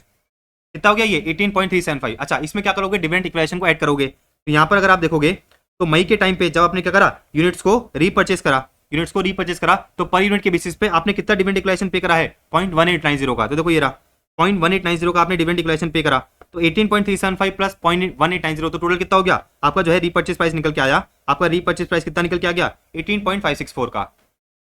तो आपको लॉजिकली ये सारी बातें समझ में आ गई होगी। अब लास्ट टॉपिक देखते हैं इसका। लास्ट पॉइंट इसने बता रखा है कि भाई आप जो है हमें ये बता दो कि भाई net asset value as on 30 June कितना है। मुझे इन लोगों ने कह रखा है कि भाई आपका ओपनिंग एनएवी है 18.75, मुझे ये पूछना चाह रहा है कि भाई जून के एंड पे आपका एनएवी कितना होगा वो बता दो, जून के एंड पे एनएवी कितना होगा वो आप हमें बता दो। अब मेरी बात बड़ी ध्यान से समझना, मुझे ओपनिंग एनएवी बता रखा है, मुझे जो है क्या बता रखा है ओपनिंग एनएवी बता रखा है। तो ओपनिंग यूनिट्स को अगर मैं ओपनिंग एनएवी से मल्टीप्लाई करूंगा तो मुझे क्या मिल जाएगा ओपनिंग का एसेट माइनस लायबिलिटीज का फिगर मिल जाएगा। तो 300 इंटू 18.75 करो कितना आ रहा है, देखो ये रहा अपन ने करा 300 इंटू 18.75 कितना निकल के आ गया 5625 लाख। तो ये क्या है मेरा ओपनिंग एनएवी है। ओपनिंग एनएवी का क्या मतलब हुआ, ओपनिंग एनएवी का सिंपल सा ये मतलब हुआ कि भाई स्टार्टिंग में मेरा एसेट माइनस लायबिलिटी का फिगर कितना है।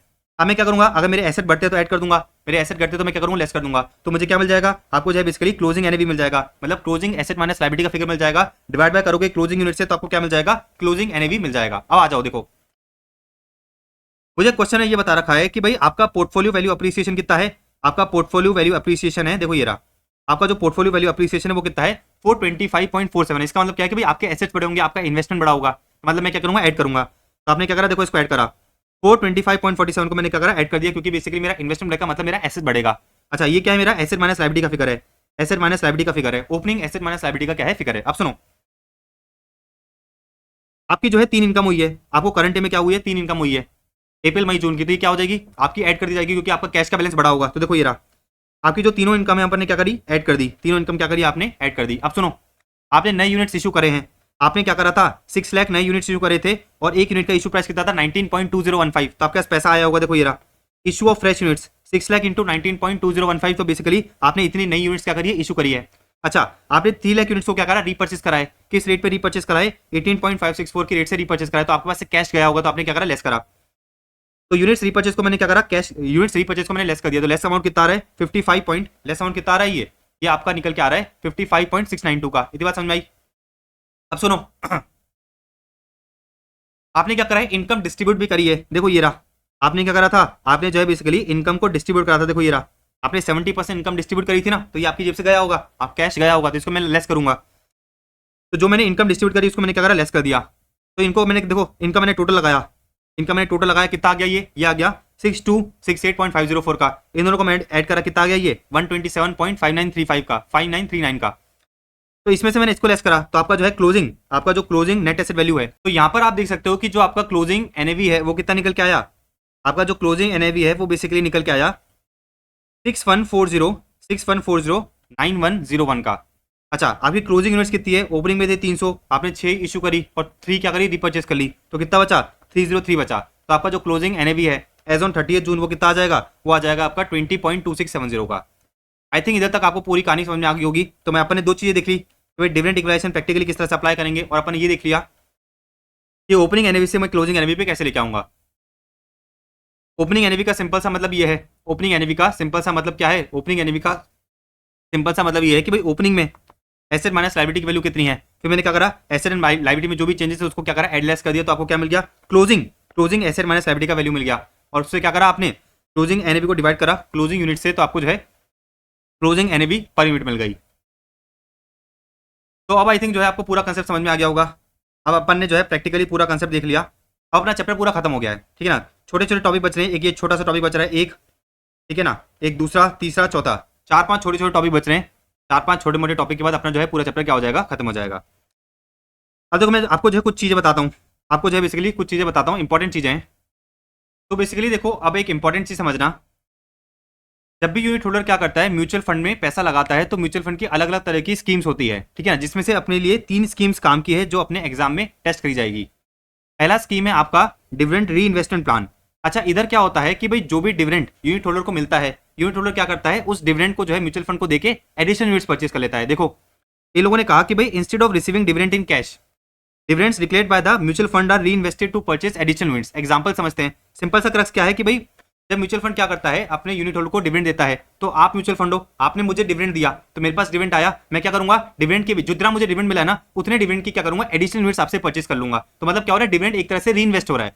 डिविडेंड में क्या कर रहा हूं, यूनिट होल्डर क्या करता है, एक तरह से डिविडेंड को रीइन्वेस्ट करके एडिशनल यूनिट्स ले लेता है। समझते हैं, देखो एग्जाम्पल दे रखा है कि भाई इन्वेस्टर के पास सपोज कितने यूनिट्स थे, इन्वेस्टर के पास सपोज थे 1000 यूनिट्स, इन्वेस्टर के पास सपोज कितने थे 1000 यूनिट से ओपनिंग में, इन्वेस्टर के पास 1000 यूनिट से म्यूचुअल फंड ने क्या करा, 5 रुपीज पर यूनिट का डिविडेंड डिक्लेयर करा। तो टोटल डिविडेंड कितना हो जाएगा, 1000 इंटू 5 बोले तो 5000, तो टोटल डिविडेंड कितना हो गया, 5000 हो गया। तो जो यूनिट होल्डर है, अपन अज्यूम करते हैं कि भाई 30 सितंबर 2029 को उसको जो है बेसिकली 5000 रुपीज का क्या मिल गया, डिविडेंड मिल गया, उसको जो है 5000 रुपीज का क्या मिल गया, डिविडेंड मिल गया। अच्छा, डिविडेंड रीइन्वेस्टमेंट प्लान में क्या होता है, डिविडेंड रीइन्वेस्टमेंट प्लान में बेसिकली ये जो 5000 रुपीज है, ये जो 5000 रुपीज है, यूनिट होल्डर क्या करेगा, यूनिट होल्डर इसको जो है वापस म्यूचुअल फंड में रीइन्वेस्ट कर देगा और एडिशनल यूनिट्स परचेज कर लेगा। तो अपन अज्यूम करते हैं कि भाई 30 सितंबर 2029 को म्यूचुअल फंड के एक यूनिट की एनएवी कितनी थी, म्यूचुअल फंड के एक यूनिट की एनएवी थी, अपन अज्यूम करते हैं 50। तो सीधी सी बात यह है कि भाई एक यूनिट परचेज करने के लिए यूनिट होल्डर को 50 रुपए देने पड़ेंगे, उसके पास 5000 रुपए हैं, उसके पास क्या है 5000 रुपए हैं, तो 5000 डिवाइड बाय 50, उसको जो है क्या मिल जाएगा, 100 यूनिट्स एडिशन मिल जाएगी, 100 यूनिट्स क्या मिल जाएगी, एडिशन मिल जाएगी। तो इसमें क्या हो जाएगा, इसमें जो यूनिट होल्डर है उसको क्या हुआ, उसको जो है बेसिकली डिविडेंड की बजाय क्या मिल गया, 100 यूनिट्स मिल गए, डिविडेंड की बजाय उसको क्या मिल गया, 100 यूनिट्स मिल गया। मतलब अपन देखें तो उसने क्या करा, एक तरह से अपने डिविडेंड को रीइन्वेस्ट करके एडिशनल यूनिट्स परचेज कर ली। पढ़ो देखो, इन लोगों ने कहा कि भाई instead of paying this in cash, mutual fund क्या करता है, डिविडेंड को देने की बजाय, ठीक है ना, द म्यूचुअल फंड क्या करता है, उस अमाउंट को, डिविडेंड के अमाउंट को रीइन्वेस्ट कर देता है एट करंट एनएवी, ठीक है ना। अच्छा, करंट एनएवी पे रीइन्वेस्ट करने के बाद जो आपका यूनिट होल्डर होता है उसको क्या मिल जाती है, एडिशनल यूनिट्स मिल जाती है। तो सिंपल सा मतलब ये है कि भाई डिविडेंड रीइन्वेस्टमेंट प्लान में जो भी डिविडेंड म्यूचुअल फंड डिक्लेयर करती है, जो भी डिविडेंड क्या करती है, म्यूचुअल फंड डिक्लेयर करती है, उसको यूनिट होल्डर को कैश में देने की बजाय इक्विवेलेंट क्या कर देती है, यूनिट्स पे कर देती है। मतलब एक तरह से देखा जाए तो यूनिट होल्डर ने क्या करा, अपना जो डिविडेंड है उससे क्या करी, एडिशनल यूनिट्स परचेज कर ली, उससे क्या करा, एडिशनल यूनिट्स परचेज कर लिया। बात समझ में आ गई। तो ये होता है आपका डिविडेंड रीइन्वेस्टमेंट प्लान। तो डिविडेंड रीइन्वेस्टमेंट प्लान में सिंपल सा बात ये है कि जो भी आपको डिविडेंड मिलता है, वो म्यूचुअल फंड में क्या हो जाता है, रीइन्वेस्ट हो जाता है। अच्छा, म्यूचुअल फंड में क्या हो जाता है, बेसिकली रीइन्वेस्ट हो जाता है, ठीक है ना। और किस दिन पे रीइन्वेस्ट होता है, सीधी सी बात है, जिस दिन आपका डिविडेंड डिक्लेयर करा गया, ठीक है ना, उस दिन के हम क्या करेंगे, एनएवी देखेंगे, एंड उस दिन के एनएवी के बेसिस पे जो म्यूचुअल फंड है वो क्या करता है, एडिशनल यूनिट्स किसको दे देता है, यूनिट होल्डर को दे देता है। तो सिंपल सा मतलब है डिविडेंड रीइन्वेस्ट हो गया। अच्छा, एक होता है बोनस प्लान, एक क्या होता है, बोनस प्लान। बोनस प्लान में क्या होता है, देखो the mutual fund issues additional free units to the investors. तो बोनस प्लान के अंदर क्या होता है, बेसिकली जो म्यूचुअल फंड होता है वो डिविडेंड डिक्लेयर ही नहीं करता है, वो डिविडेंड क्या नहीं करता, डिक्लेयर नहीं करता, वो इंस्टेड क्या करता है, बोनस यूनिट्स अलॉट कर देता है। जैसे बोनस शेयर्स होते हैं ना, जैसे अपना क्या होता है, बोनस शेयर्स होते हैं, उसी तरह से ये क्या है, बोनस प्लान के अंदर बोनस यूनिट्स क्या करी जाती है, अलॉट करी जाती है यूनिट होल्डर्स को। एक होता है ग्रोथ प्लान, एक क्या होता है, ग्रोथ प्लान होता है। ग्रोथ प्लान का मतलब सिंपल सा बात ये होता है कि भाई इसके अंदर भी जो म्यूचुअल फंड है वो डिविडेंड डिक्लेयर करता ही नहीं है। देखो, under this plan the mutual fund does not पे डिविडेंड, म्यूचुअल फंड जो है डिविडेंड पे ही नहीं करता, इंस्टेड जो भी उसको प्रॉफिट होता है वो उसको क्या करता रहता है, वो उसको जो है अलग अलग शेयर और सिक्योरिटीज में क्या करता रहता है, इन्वेस्ट करता रहता है, जिसकी वजह से क्या होता है, जिसकी वजह से जो म्यूचुअल फंड के एसेट्स होते हैं उनकी वैल्यू बहुत ज्यादा बढ़ जाती है, बहुत ज्यादा बढ़ जाती है, जिसकी वजह से क्या होगा, एनएवी जो है हायर निकल के आएगी over a period of time. तो ग्रोथ प्लान के अंदर क्या होता है, बेसिकली जो म्यूचुअल फंड होता है वो बेसिकली यूनिट होल्डर को डिविडेंड डिक्लेयर नहीं करता। म्यूचुअल फंड को जो भी फायदा होता है वो उस फायदे से क्या करता है, एडिशनल शेयर्स खरीदता है, एडिशनल सिक्योरिटीज खरीदता है, जिसकी वजह से होता है कि लॉन्ग टर्म में, इसकी वजह से होता क्या कि भाई लॉन्ग टर्म में जो म्यूचुअल फंड का पोर्टफोलियो है, जो म्यूचुअल फंड के एसेट्स है, उनकी वैल्यू बहुत ज्यादा हो जाती है, उनकी क्या हो जाती है, वैल्यू बहुत ज्यादा हो जाती है, जिसकी वजह से एनएवी क्या होती है, बहुत ज्यादा निकल के आती है। अब देखो इन्वेस्टर ने क्या करा, 1000 यूनिट्स परचेज करे एट 50 पर यूनिट, मतलब उसने 50,000 का क्या करा, इन्वेस्टमेंट करा। 3 साल के बाद एनएवी कितनी हो गई, 3 साल के बाद एनएवी 50 से डायरेक्ट कितनी हो गई, 100 हो गई। तो बेसिकली इन्वेस्टर की टोटल वैल्यू कितनी हो गई, यहाँ पर आप देखोगे तो इन्वेस्टर की टोटल वैल्यू हो गई 1000 इंटू 100 कितना हो गया, ये हो गया 1 लाख। तो उसको फायदा कितना का हुआ, 50,000 रुपए का क्या हुआ, फायदा हुआ। तो उन लोगों ने कहा कि भाई भले ही म्यूचुअल फंड ने डिविडेंड डिक्लेयर नहीं करा, लेकिन अगर आप देखोगे तो उसका जो फायदा है, उसका जो फायदा है बहुत ज्यादा है। तो सीधी सी बात यह है कि भाई अगर म्यूचुअल फंड क्या नहीं करता, म्यूचुअल फंड जो है डिविडेंड डिस्ट्रीब्यूट नहीं करता, तो म्यूचुअल फंड की जो इनकम होगी, म्यूचुअल फंड क्या करेगा, उसे नए नए शेयर्स खरीदेगा, नए नए क्या करेगा, बॉन्ड्स खरीदेगा, उसको रीइन्वेस्ट करता रहेगा। उससे क्या होगा कि लॉन्ग टर्म में म्यूचुअल फंड का जो पोर्टफोलियो है, म्यूचुअल फंड के जो एसेट उनकी वैल्यू बढ़ जाएगी। अच्छा, उसके बाद जब क्या करता है, यूनिट होल्डर रिडीम करता है, उसके बाद जब यूनिट होल्डर क्या करेगा, अपनी यूनिट को रिडीम करेगा, तो एनएवी उसको ज्यादा मिलेगी। एनएवी क्या मिलेगी, ज्यादा मिलेगी, अकॉर्डिंगली उसको फायदा भी क्या होगा, ज्यादा होगा। तो आपको समझ में आ गई बात। 3 तरह के प्लान अपने लिए इंपॉर्टेंट थे, dividend investment plan, growth plan and bonus plan. तो डिविडेंड इन्वेस्टमेंट प्लान में सिंपल सी बात ये है कि भी जो भी यूनिट होल्डर का डिविडेंड होता है, म्यूचुअल फंड क्या करता है, उसको रीइन्वेस्ट करके एडिशनल यूनिट्स अलॉट कर देता है, किसको, एडिशनल यूनिट अलॉट कर देता है यूनिट होल्डर को। बोनस प्लान के अंदर क्या होता है, जैसे बोनस शेयर्स इशू करे जाते हैं, इसी तरह से बोनस यूनिट्स इशू करी जाती है। ग्रोथ प्लान के अंदर क्या होता है, ग्रोथ प्लान के अंदर सिंपल सी बात ये है, ग्रोथ प्लान के अंदर सिंपल सी बात ये है कि भाई कोई भी डिविडेंड नहीं दिया जाता, लेकिन लॉन्ग टर्म में क्या होता है, एनएवी बहुत ज्यादा हो जाती है। क्योंकि सीधी सी बात है, अगर म्यूचुअल फंड डिविडेंड डिस्ट्रीब्यूट नहीं करी तो जो भी उसकी इनकम है म्यूचुअल फंड के पास ही रहेगी। म्यूचुअल फंड क्या करता है, कर सकता है, उसको बेसिकली नए नए शेयर खरीद सकता है, उससे अकॉर्डिंगली जो लॉन्ग टर्म में क्या होगा, एसेट की वैल्यू है, एनएवी की वैल्यू है, वो ज्यादा निकल के आएगी। तो ये 3 तरह के प्लान काम के थे, ठीक है ना, ये 3 तरह के प्लान काम के थे। इसका भी जो है अपन एक क्वेश्चन भी करेंगे थोड़ी देर में, तो आपको जो है पूरा पूरा फंडा और समझ में आ जाएगा। डन। तो इसका बहुत बड़ा क्वेश्चन दे रखा है, आईसीआई ने जो है इसका बहुत बड़ा क्वेश्चन दे रखा है, अभी अपन करेंगे जब अपन क्वेश्चन साथ में करेंगे इसके।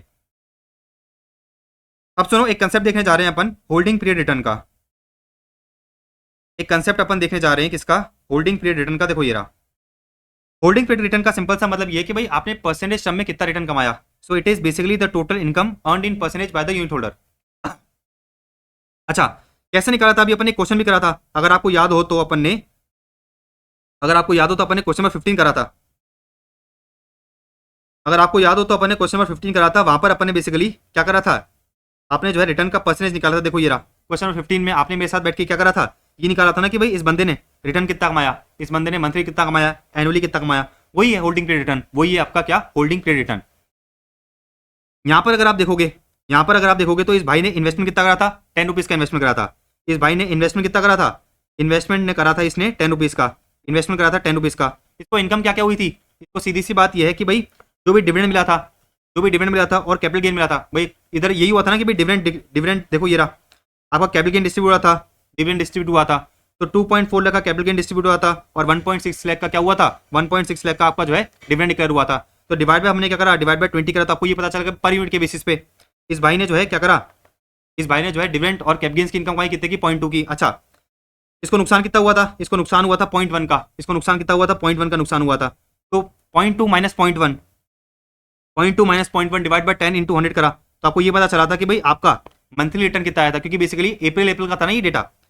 ये डेटा अगर आप देखोगे तो कब का था, अप्रैल का था। तो आपने ये देखा था कि भाई इसका जो है 1 महीने का रिटर्न कितना निकल के आया था, 1%। ये तो करने जा रहे हैं, देखो ये तो अपन करने जा रहे हैं कि भाई होल्डिंग पीरियड रिटर्न कैसे निकालेंगे अपन। भाई होल्डिंग पीरियड रिटर्न कैसे निकालोगे, सीधी सी बात ये है कि भाई आप ये देखोगे कि भाई आपको कितना डिविडेंड और कैपिटल गेन का इनकम हुआ है, आपको कितना डिविडेंड और कैपिटल गेन का इनकम हुआ है, प्लस जब आपने क्या करा था, जब आपने यूनिट को परचेज करा था उस दिन में एनएवी कितना था, जब आपने क्या करा यूनिट को सेल करा उस समय आपका एनएवी कितना था, into total number of units. For example upon assume करते हैं कि भाई आपने 10 यूनिट्स परचेज करी थी, जब आपने यूनिट्स परचेज करी थी उस समय आपने खरीदी थी 5 पे, जब आपने यूनिट्स बेची है तो उस समय बेची आपने कितने में, 9 पे। तो बेसिकली एक यूनिट पे आपको फायदा कितना हुआ, एक यूनिट पे आपको फायदा हुआ 4 रुपए का। आपने टोटल यूनिट्स कितनी बेची है, 10, तो आपको टोटल फायदा कितना होगा, 40 का। तो आपका टोटल फायदा कितना हो गया, इधर मैं लिख देता हूँ कि भाई आपका टोटल फायदा कितना है, आपका टोटल फायदा हो गया 40 रुपए का, आपका टोटल फायदा निकल के आ गया 40 का। ये इधर से लेके इधर तक है। अच्छा, आपने 10 यूनिट्स परचेज करी थी, अच्छा इन 10 यूनिट्स पे आपका डिविडेंड और कैपिटल का इनकम अपन अज्यूम करते हैं कितना है, 10 है। तो आपका टोटल इनकम कितना हो गया, आपका टोटल इनकम हो गया कितना, आपका टोटल इनकम हो गया 50 रुपए का। तो ये आपका टोटल इनकम कितना आ रहा है, 50 रुपए। आपने इनिशियली 10 यूनिट खरीदी थी, कितने पे खरीदी थी? 5 पे। इनिशियली आपने 10 यूनिट खरीदी थी, 10 यूनिट आपने क्या करा था? इनिशियली खरीदा था, 1 यूनिट खरीदा था आपने 5 पे, तो आपने 50 रुपए का पैसा लगाया था। तो बेसिकली आपने जो है 50 रुपए का पैसा लगा के 50 रुपए कमा लिए, 50 रुपए का पैसा लगा के 50 रुपए कमा लिए। तो अगर आप जो है रिटर्न निकालना चाहो, अगर आप जो है इसका परसेंटेज रिटर्न निकालना चाहो तो कितना निकल के आएगा? ये आपका निकल के आएगा 100% रिटर्न। तो आपने 100% रिटर्न कमाया है। अच्छा, इसको थोड़ा सा चेंज कर लेते हैं। अपन अज्यूम करते हैं कि भाई आपकी डिविडेंड और कैपिटल की इनकम कितनी है? 2 है। डिविडेंड और कैपिटल की इनकम कितनी है? 2 है। तो आपकी टोटल इनकम कितनी हो जाएगी? टोटल इनकम हो जाएगी आपकी 42। तो आपने जो है बेसिकली 50 रुपए लगा के, 50 रुपए लगा के आपने क्या करा? 50 रुपए लगा के आपने 42 रुपीज कमाए। तो आपका जो है रिटर्न कितना निकल के आएगा? 42 डिवाइड बाय 50 इंटू 100, ये कितना हो गया? ये आपका रिटर्न निकल के आएगा 84%। अपन अज्यूम करते हैं कि भाई आपने क्या करा था? यूनिट परचेज करा था कब? आपने यूनिट परचेज करा था 1 अप्रैल 2029 को। और आपने यूनिट सेल कब करा है? आपने यूनिट सेल करा है अपन अज्यूम करते हैं 30 जून 2029 को। 3 महीने में क्या हुआ? आपको 84% का क्या हुआ? फायदा हुआ। भाई आपने क्या करा था? यूनिट को परचेज करा था 1 अप्रैल को, आपने यूनिट को बेचा है 30 जून को। तो आपने ये देखा कि भाई इन 3 महीने में आपको जो है डिविडेंड और कैपिटल की इनकम हुई 2 रुपीज की। इन 3 महीने में आपको जो है बेचने पे फायदा हुआ 40 का। तो टोटल फायदा कितना हो गया? आपका टोटल फायदा हो गया 42। तो आपने 50 रुपए लगवाए, 50 रुपए लगाए आपने, 3 महीने में 42 रुपीज कमाए, इंटू अपने क्या करा? 100 करा। तो आपको ये पता चला कि भाई आपका जो है 3 महीने का रिटर्न कितना निकल के आया? 84% निकल के आया। अच्छा, तो ये जो 84% ये क्या है? 3 मंथ्स का रिटर्न है। क्या है? 3 मंथ्स का रिटर्न है कि भाई 3 महीने में आपने कितना रिटर्न कमाया। अगर मैं आपसे कहूं कि भाई आप जो है अपने ये बताओ कि भाई आपका एनुअल रिटर्न कितना है? आपका एनुअल रिटर्न कितना है? तो ये तो क्या निकाला था आपने? 84%। ये 84% तो निकाला था कि भाई आपका होल्डिंग पीरियड रिटर्न कितना है, मतलब 3 महीने में आपने कितना कमाया। अगर मैं ये कहूं कि भाई इसको आप जो है एनुअल रिटर्न में कन्वर्ट करो, मतलब 12 महीने के रिटर्न में कन्वर्ट करो, तो क्या कर सकते हो? क्या बिल्कुल कर सकते हैं। भाई देखो सीधी सी बात ये है कि भाई ये जो 84% है, ये जो 84% है, ये आपने क्या करा? 3 महीने में कमाया। तो 1 महीने का रिटर्न डिवाइड बाय 3 कर दोगे तो आपको जो है 1 महीने का रिटर्न मिल जाएगा। इंटू 12 कर दोगे तो आपको जो है पता चल जाएगा कि 12 महीने में आपका टोटल रिटर्न कितना हुआ। तो देखो वही रहा, वही इन लोगों ने बोल रखा है कि भाई अगर आप होल्डिंग पीरियड रिटर्न को एनुअल रिटर्न में कन्वर्ट करना चाहते हो, मतलब बेसिकली 3 महीने के रिटर्न को 12 महीने के रिटर्न के फॉर्म में लिखना चाहते हो, तो कैसे लिखोगे? भाई होल्डिंग पीरियड रिटर्न कितना है? 84। होल्डिंग पीरियड रिटर्न कितना है? 84। देखो ये रहा। अच्छा, इंटू करोगे 12 डिवाइड बाय करोगे नंबर ऑफ मंथ्स, तो मैंने वही करा ना, 84 divide by 3 into 12, 84 divide by 3 into 12 करोगे तो आपको जो है क्या मिल जाएगा? एनुअल रिटर्न मिल जाएगा। मतलब 84 कर लेते हैं। देखो 84 डिवाइड बाय 3 इंटू 12 करा तो आपका निकल के आया 336%। कितना निकल के आया? 336%।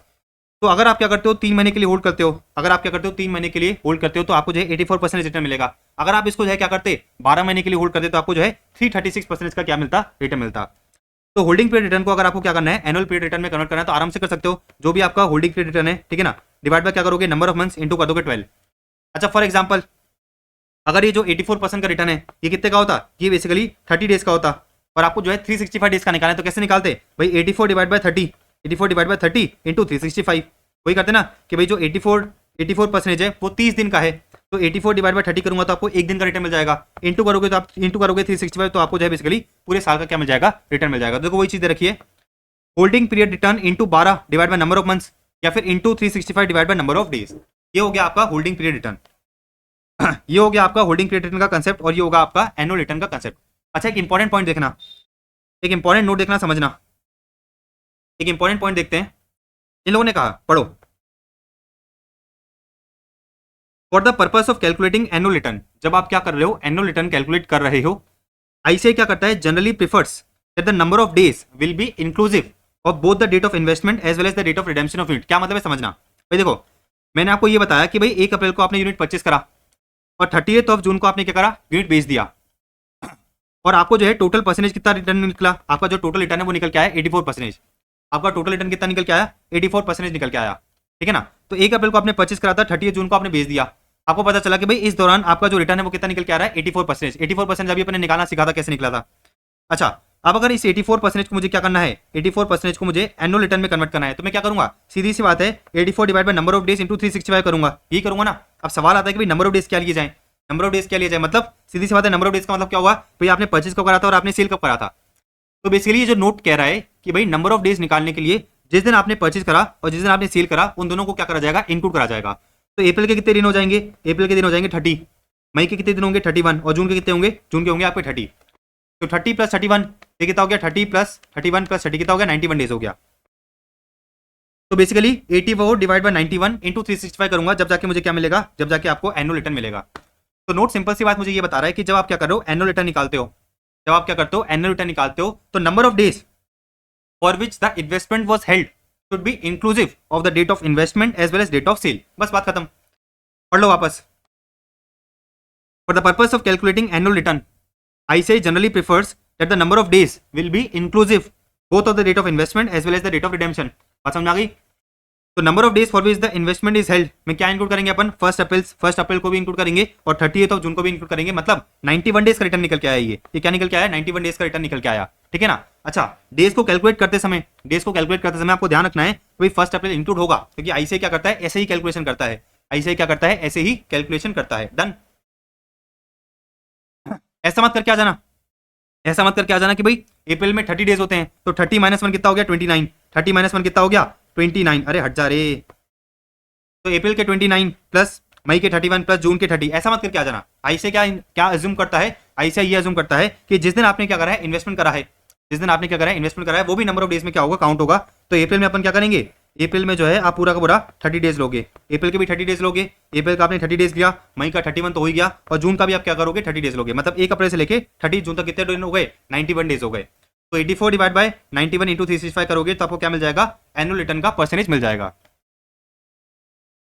तो अब आपको जो है बेसिकली होल्डिंग पीरियड रिटर्न का पूरा कंसेप्ट समझ में आ गया होगा कि भाई होल्डिंग पीरियड रिटर्न क्या होता है।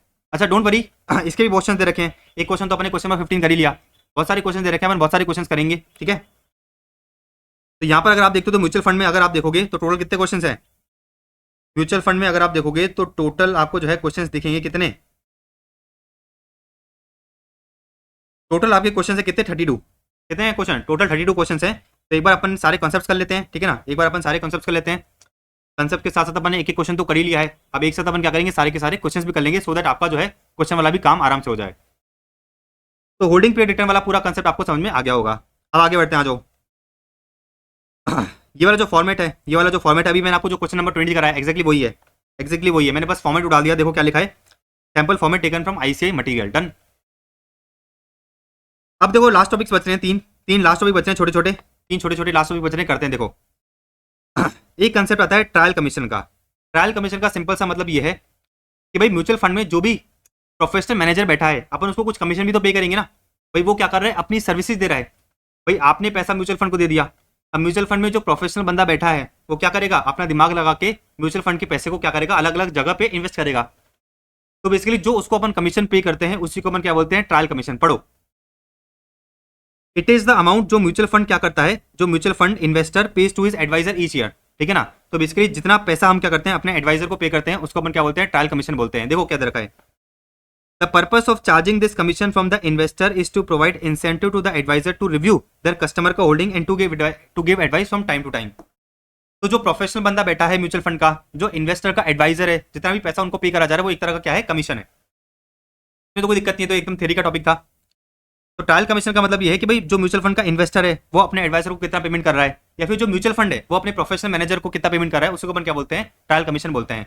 अच्छा, पर्पस क्या है भाई, सीधी सी बात है, जो ये आपका क्या है एडवाइजर है, जो आपका प्रोफेशनल मैनेजर है, ये क्या कर रहा है, अपनी सर्विसेज दे रहा है। अपनी सर्विसेज दे रहा है बोले तो रिव्यू करता है कस्टमर की होल्डिंग को, रिव्यू करता है कस्टमर की होल्डिंग को। तो म्यूचुअल फंड ये देखता है, म्यूचुअल फंड का प्रोफेशनल मैनेजर ये देखता है कि भाई म्यूचुअल फंड ने कहाँ कहाँ इन्वेस्ट कर रखा है। ठीक है ना, अच्छा उसको रिव्यू करता है और टाइम टू टाइम उसको बताता है कि भाई तुझे इस शेयर में इन्वेस्ट नहीं करना चाहिए, तुझे दूसरे शेयर में इन्वेस्ट करना चाहिए, तो ज्यादा फायदा हुआ एंड सो ऑन। तो ये कंसेप्ट था आपका ट्रायल कमीशन का।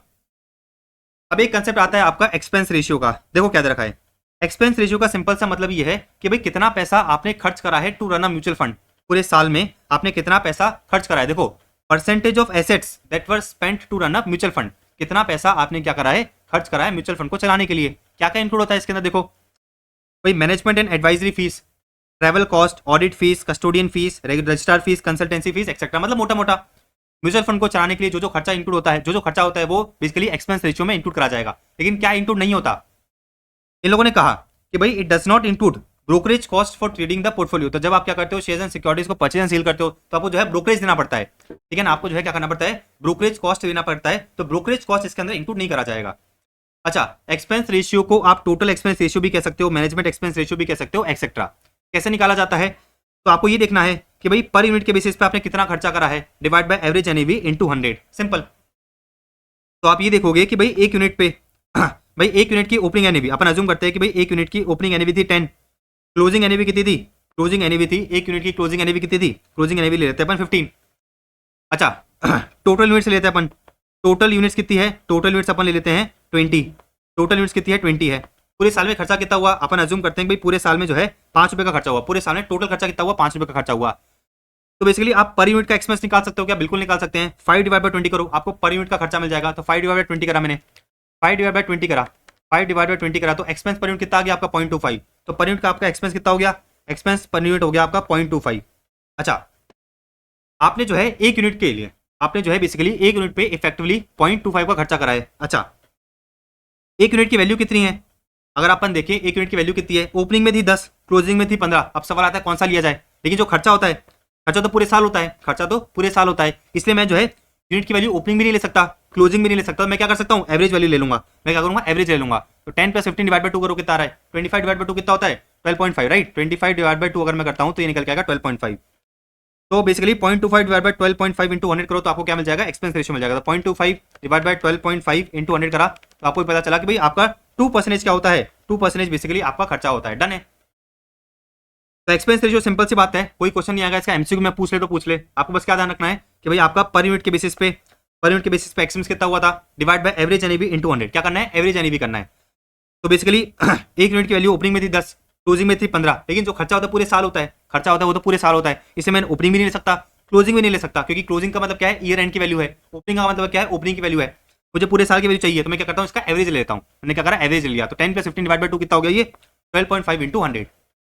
तो ये हो गया मेरा concept of expense ratio. Simple सा मतलब ये है कि भाई आपने जो है बेसिकली खर्चा कितना करा है to run a mutual fund. अब एक कंसेप्ट आता है ट्रैकिंग एरर का, एक कंसेप्ट आता है आपका ट्रैकिंग एरर का। अच्छा ट्रैकिंग एरर में जो ये फॉर्मुला यूज हो रहा है ना, ट्रैकिंग एरर में ये जो फॉर्मुला यूज हो रहा है, ये बेसिकली वेरिएंस और स्टैंडर्ड डेविएशन का फॉर्मुला यूज हो रहा है। वेरिएंस और स्टैंडर्ड डेविएशन का फॉर्मुला यूज हो रहा है। जब अपन क्या करेंगे, पोर्टफोलियो मैनेजमेंट वाला चैप्टर करेंगे, जब अपन क्या करेंगे, पोर्टफोलियो मैनेजमेंट वाला क्या करेंगे, चैप्टर करेंगे, वहां पर जो है बेसिकली अपन ये वाला फॉर्मुला एग्जैक्टली समझेंगे। वहां पर जो है अपन क्या करेंगे, ये वाला फॉर्मुला एग्जैक्टली समझेंगे। तो ये वाला जो टॉपिक है, ये वाला जो टॉपिक है, मैं अभी आपको होल्ड करा रहा हूँ, मैं जो है अभी आपको क्या कराता हूँ, होल्ड कराता हूँ। क्योंकि जब अपन क्या करेंगे, पोर्टफोलियो मैनेजमेंट करेंगे ना, तो पोर्टफोलियो मैनेजमेंट में वेरिएंस और स्टैंडर्ड डेविएशन में आपको समझाऊंगा। तब अगर जब आपको वेरिएंस और स्टैंडर्ड डेविएशन समझ में आ जाएगा, वेरिएंस और स्टैंडर्ड डेविएशन के जो है आपको क्वेश्चन समझ में आ जाएंगे, तब ये वाला फॉर्मुला आपको ऑटोमेटिक समझ में आ जाएगा। तो अभी मैं के 20-25 मिनट लगाऊं, इसके अच्छा है कि जब अपन पोर्टफोलियो मैनेजमेंट करेंगे उसके साथ साथ अपन ये वाला टॉपिक आराम से कर लेंगे। तो इसका कोई भी आईसीएमएट में इसका आपको कोई भी क्वेश्चन नहीं दे रखा, बस आपको जो है फॉर्मुला दे रखा है। अगर एग्जाम में क्वेश्चन आ जाता है तो अपन जो है बेसिकली सॉल्व कर पाएंगे। तो बेसिकली एक तरह का क्या है, ये वेरिएंस और स्टैंडर्ड डेविएशन से रिलेट करता है, पोर्टफोलियो मैनेजमेंट के साथ में कर लेंगे। तो मैं जो है बेसिकली इधर लिख भी लेता हूँ, पोर्टफोलियो मैनेजमेंट के साथ में लिखता हूँ कि भाई अपन क्या करेंगे, म्यूचुअल फंड का ट्रैकिंग एरर वाला कंसेप्ट कर लेंगे। ठीक है, तो अपन आगे भूलेंगे भी नहीं इसको। ऑलराइट, तो यहाँ पर जो है अपना पूरा का पूरा म्यूचुअल फंड का चैप्टर खत्म होता है।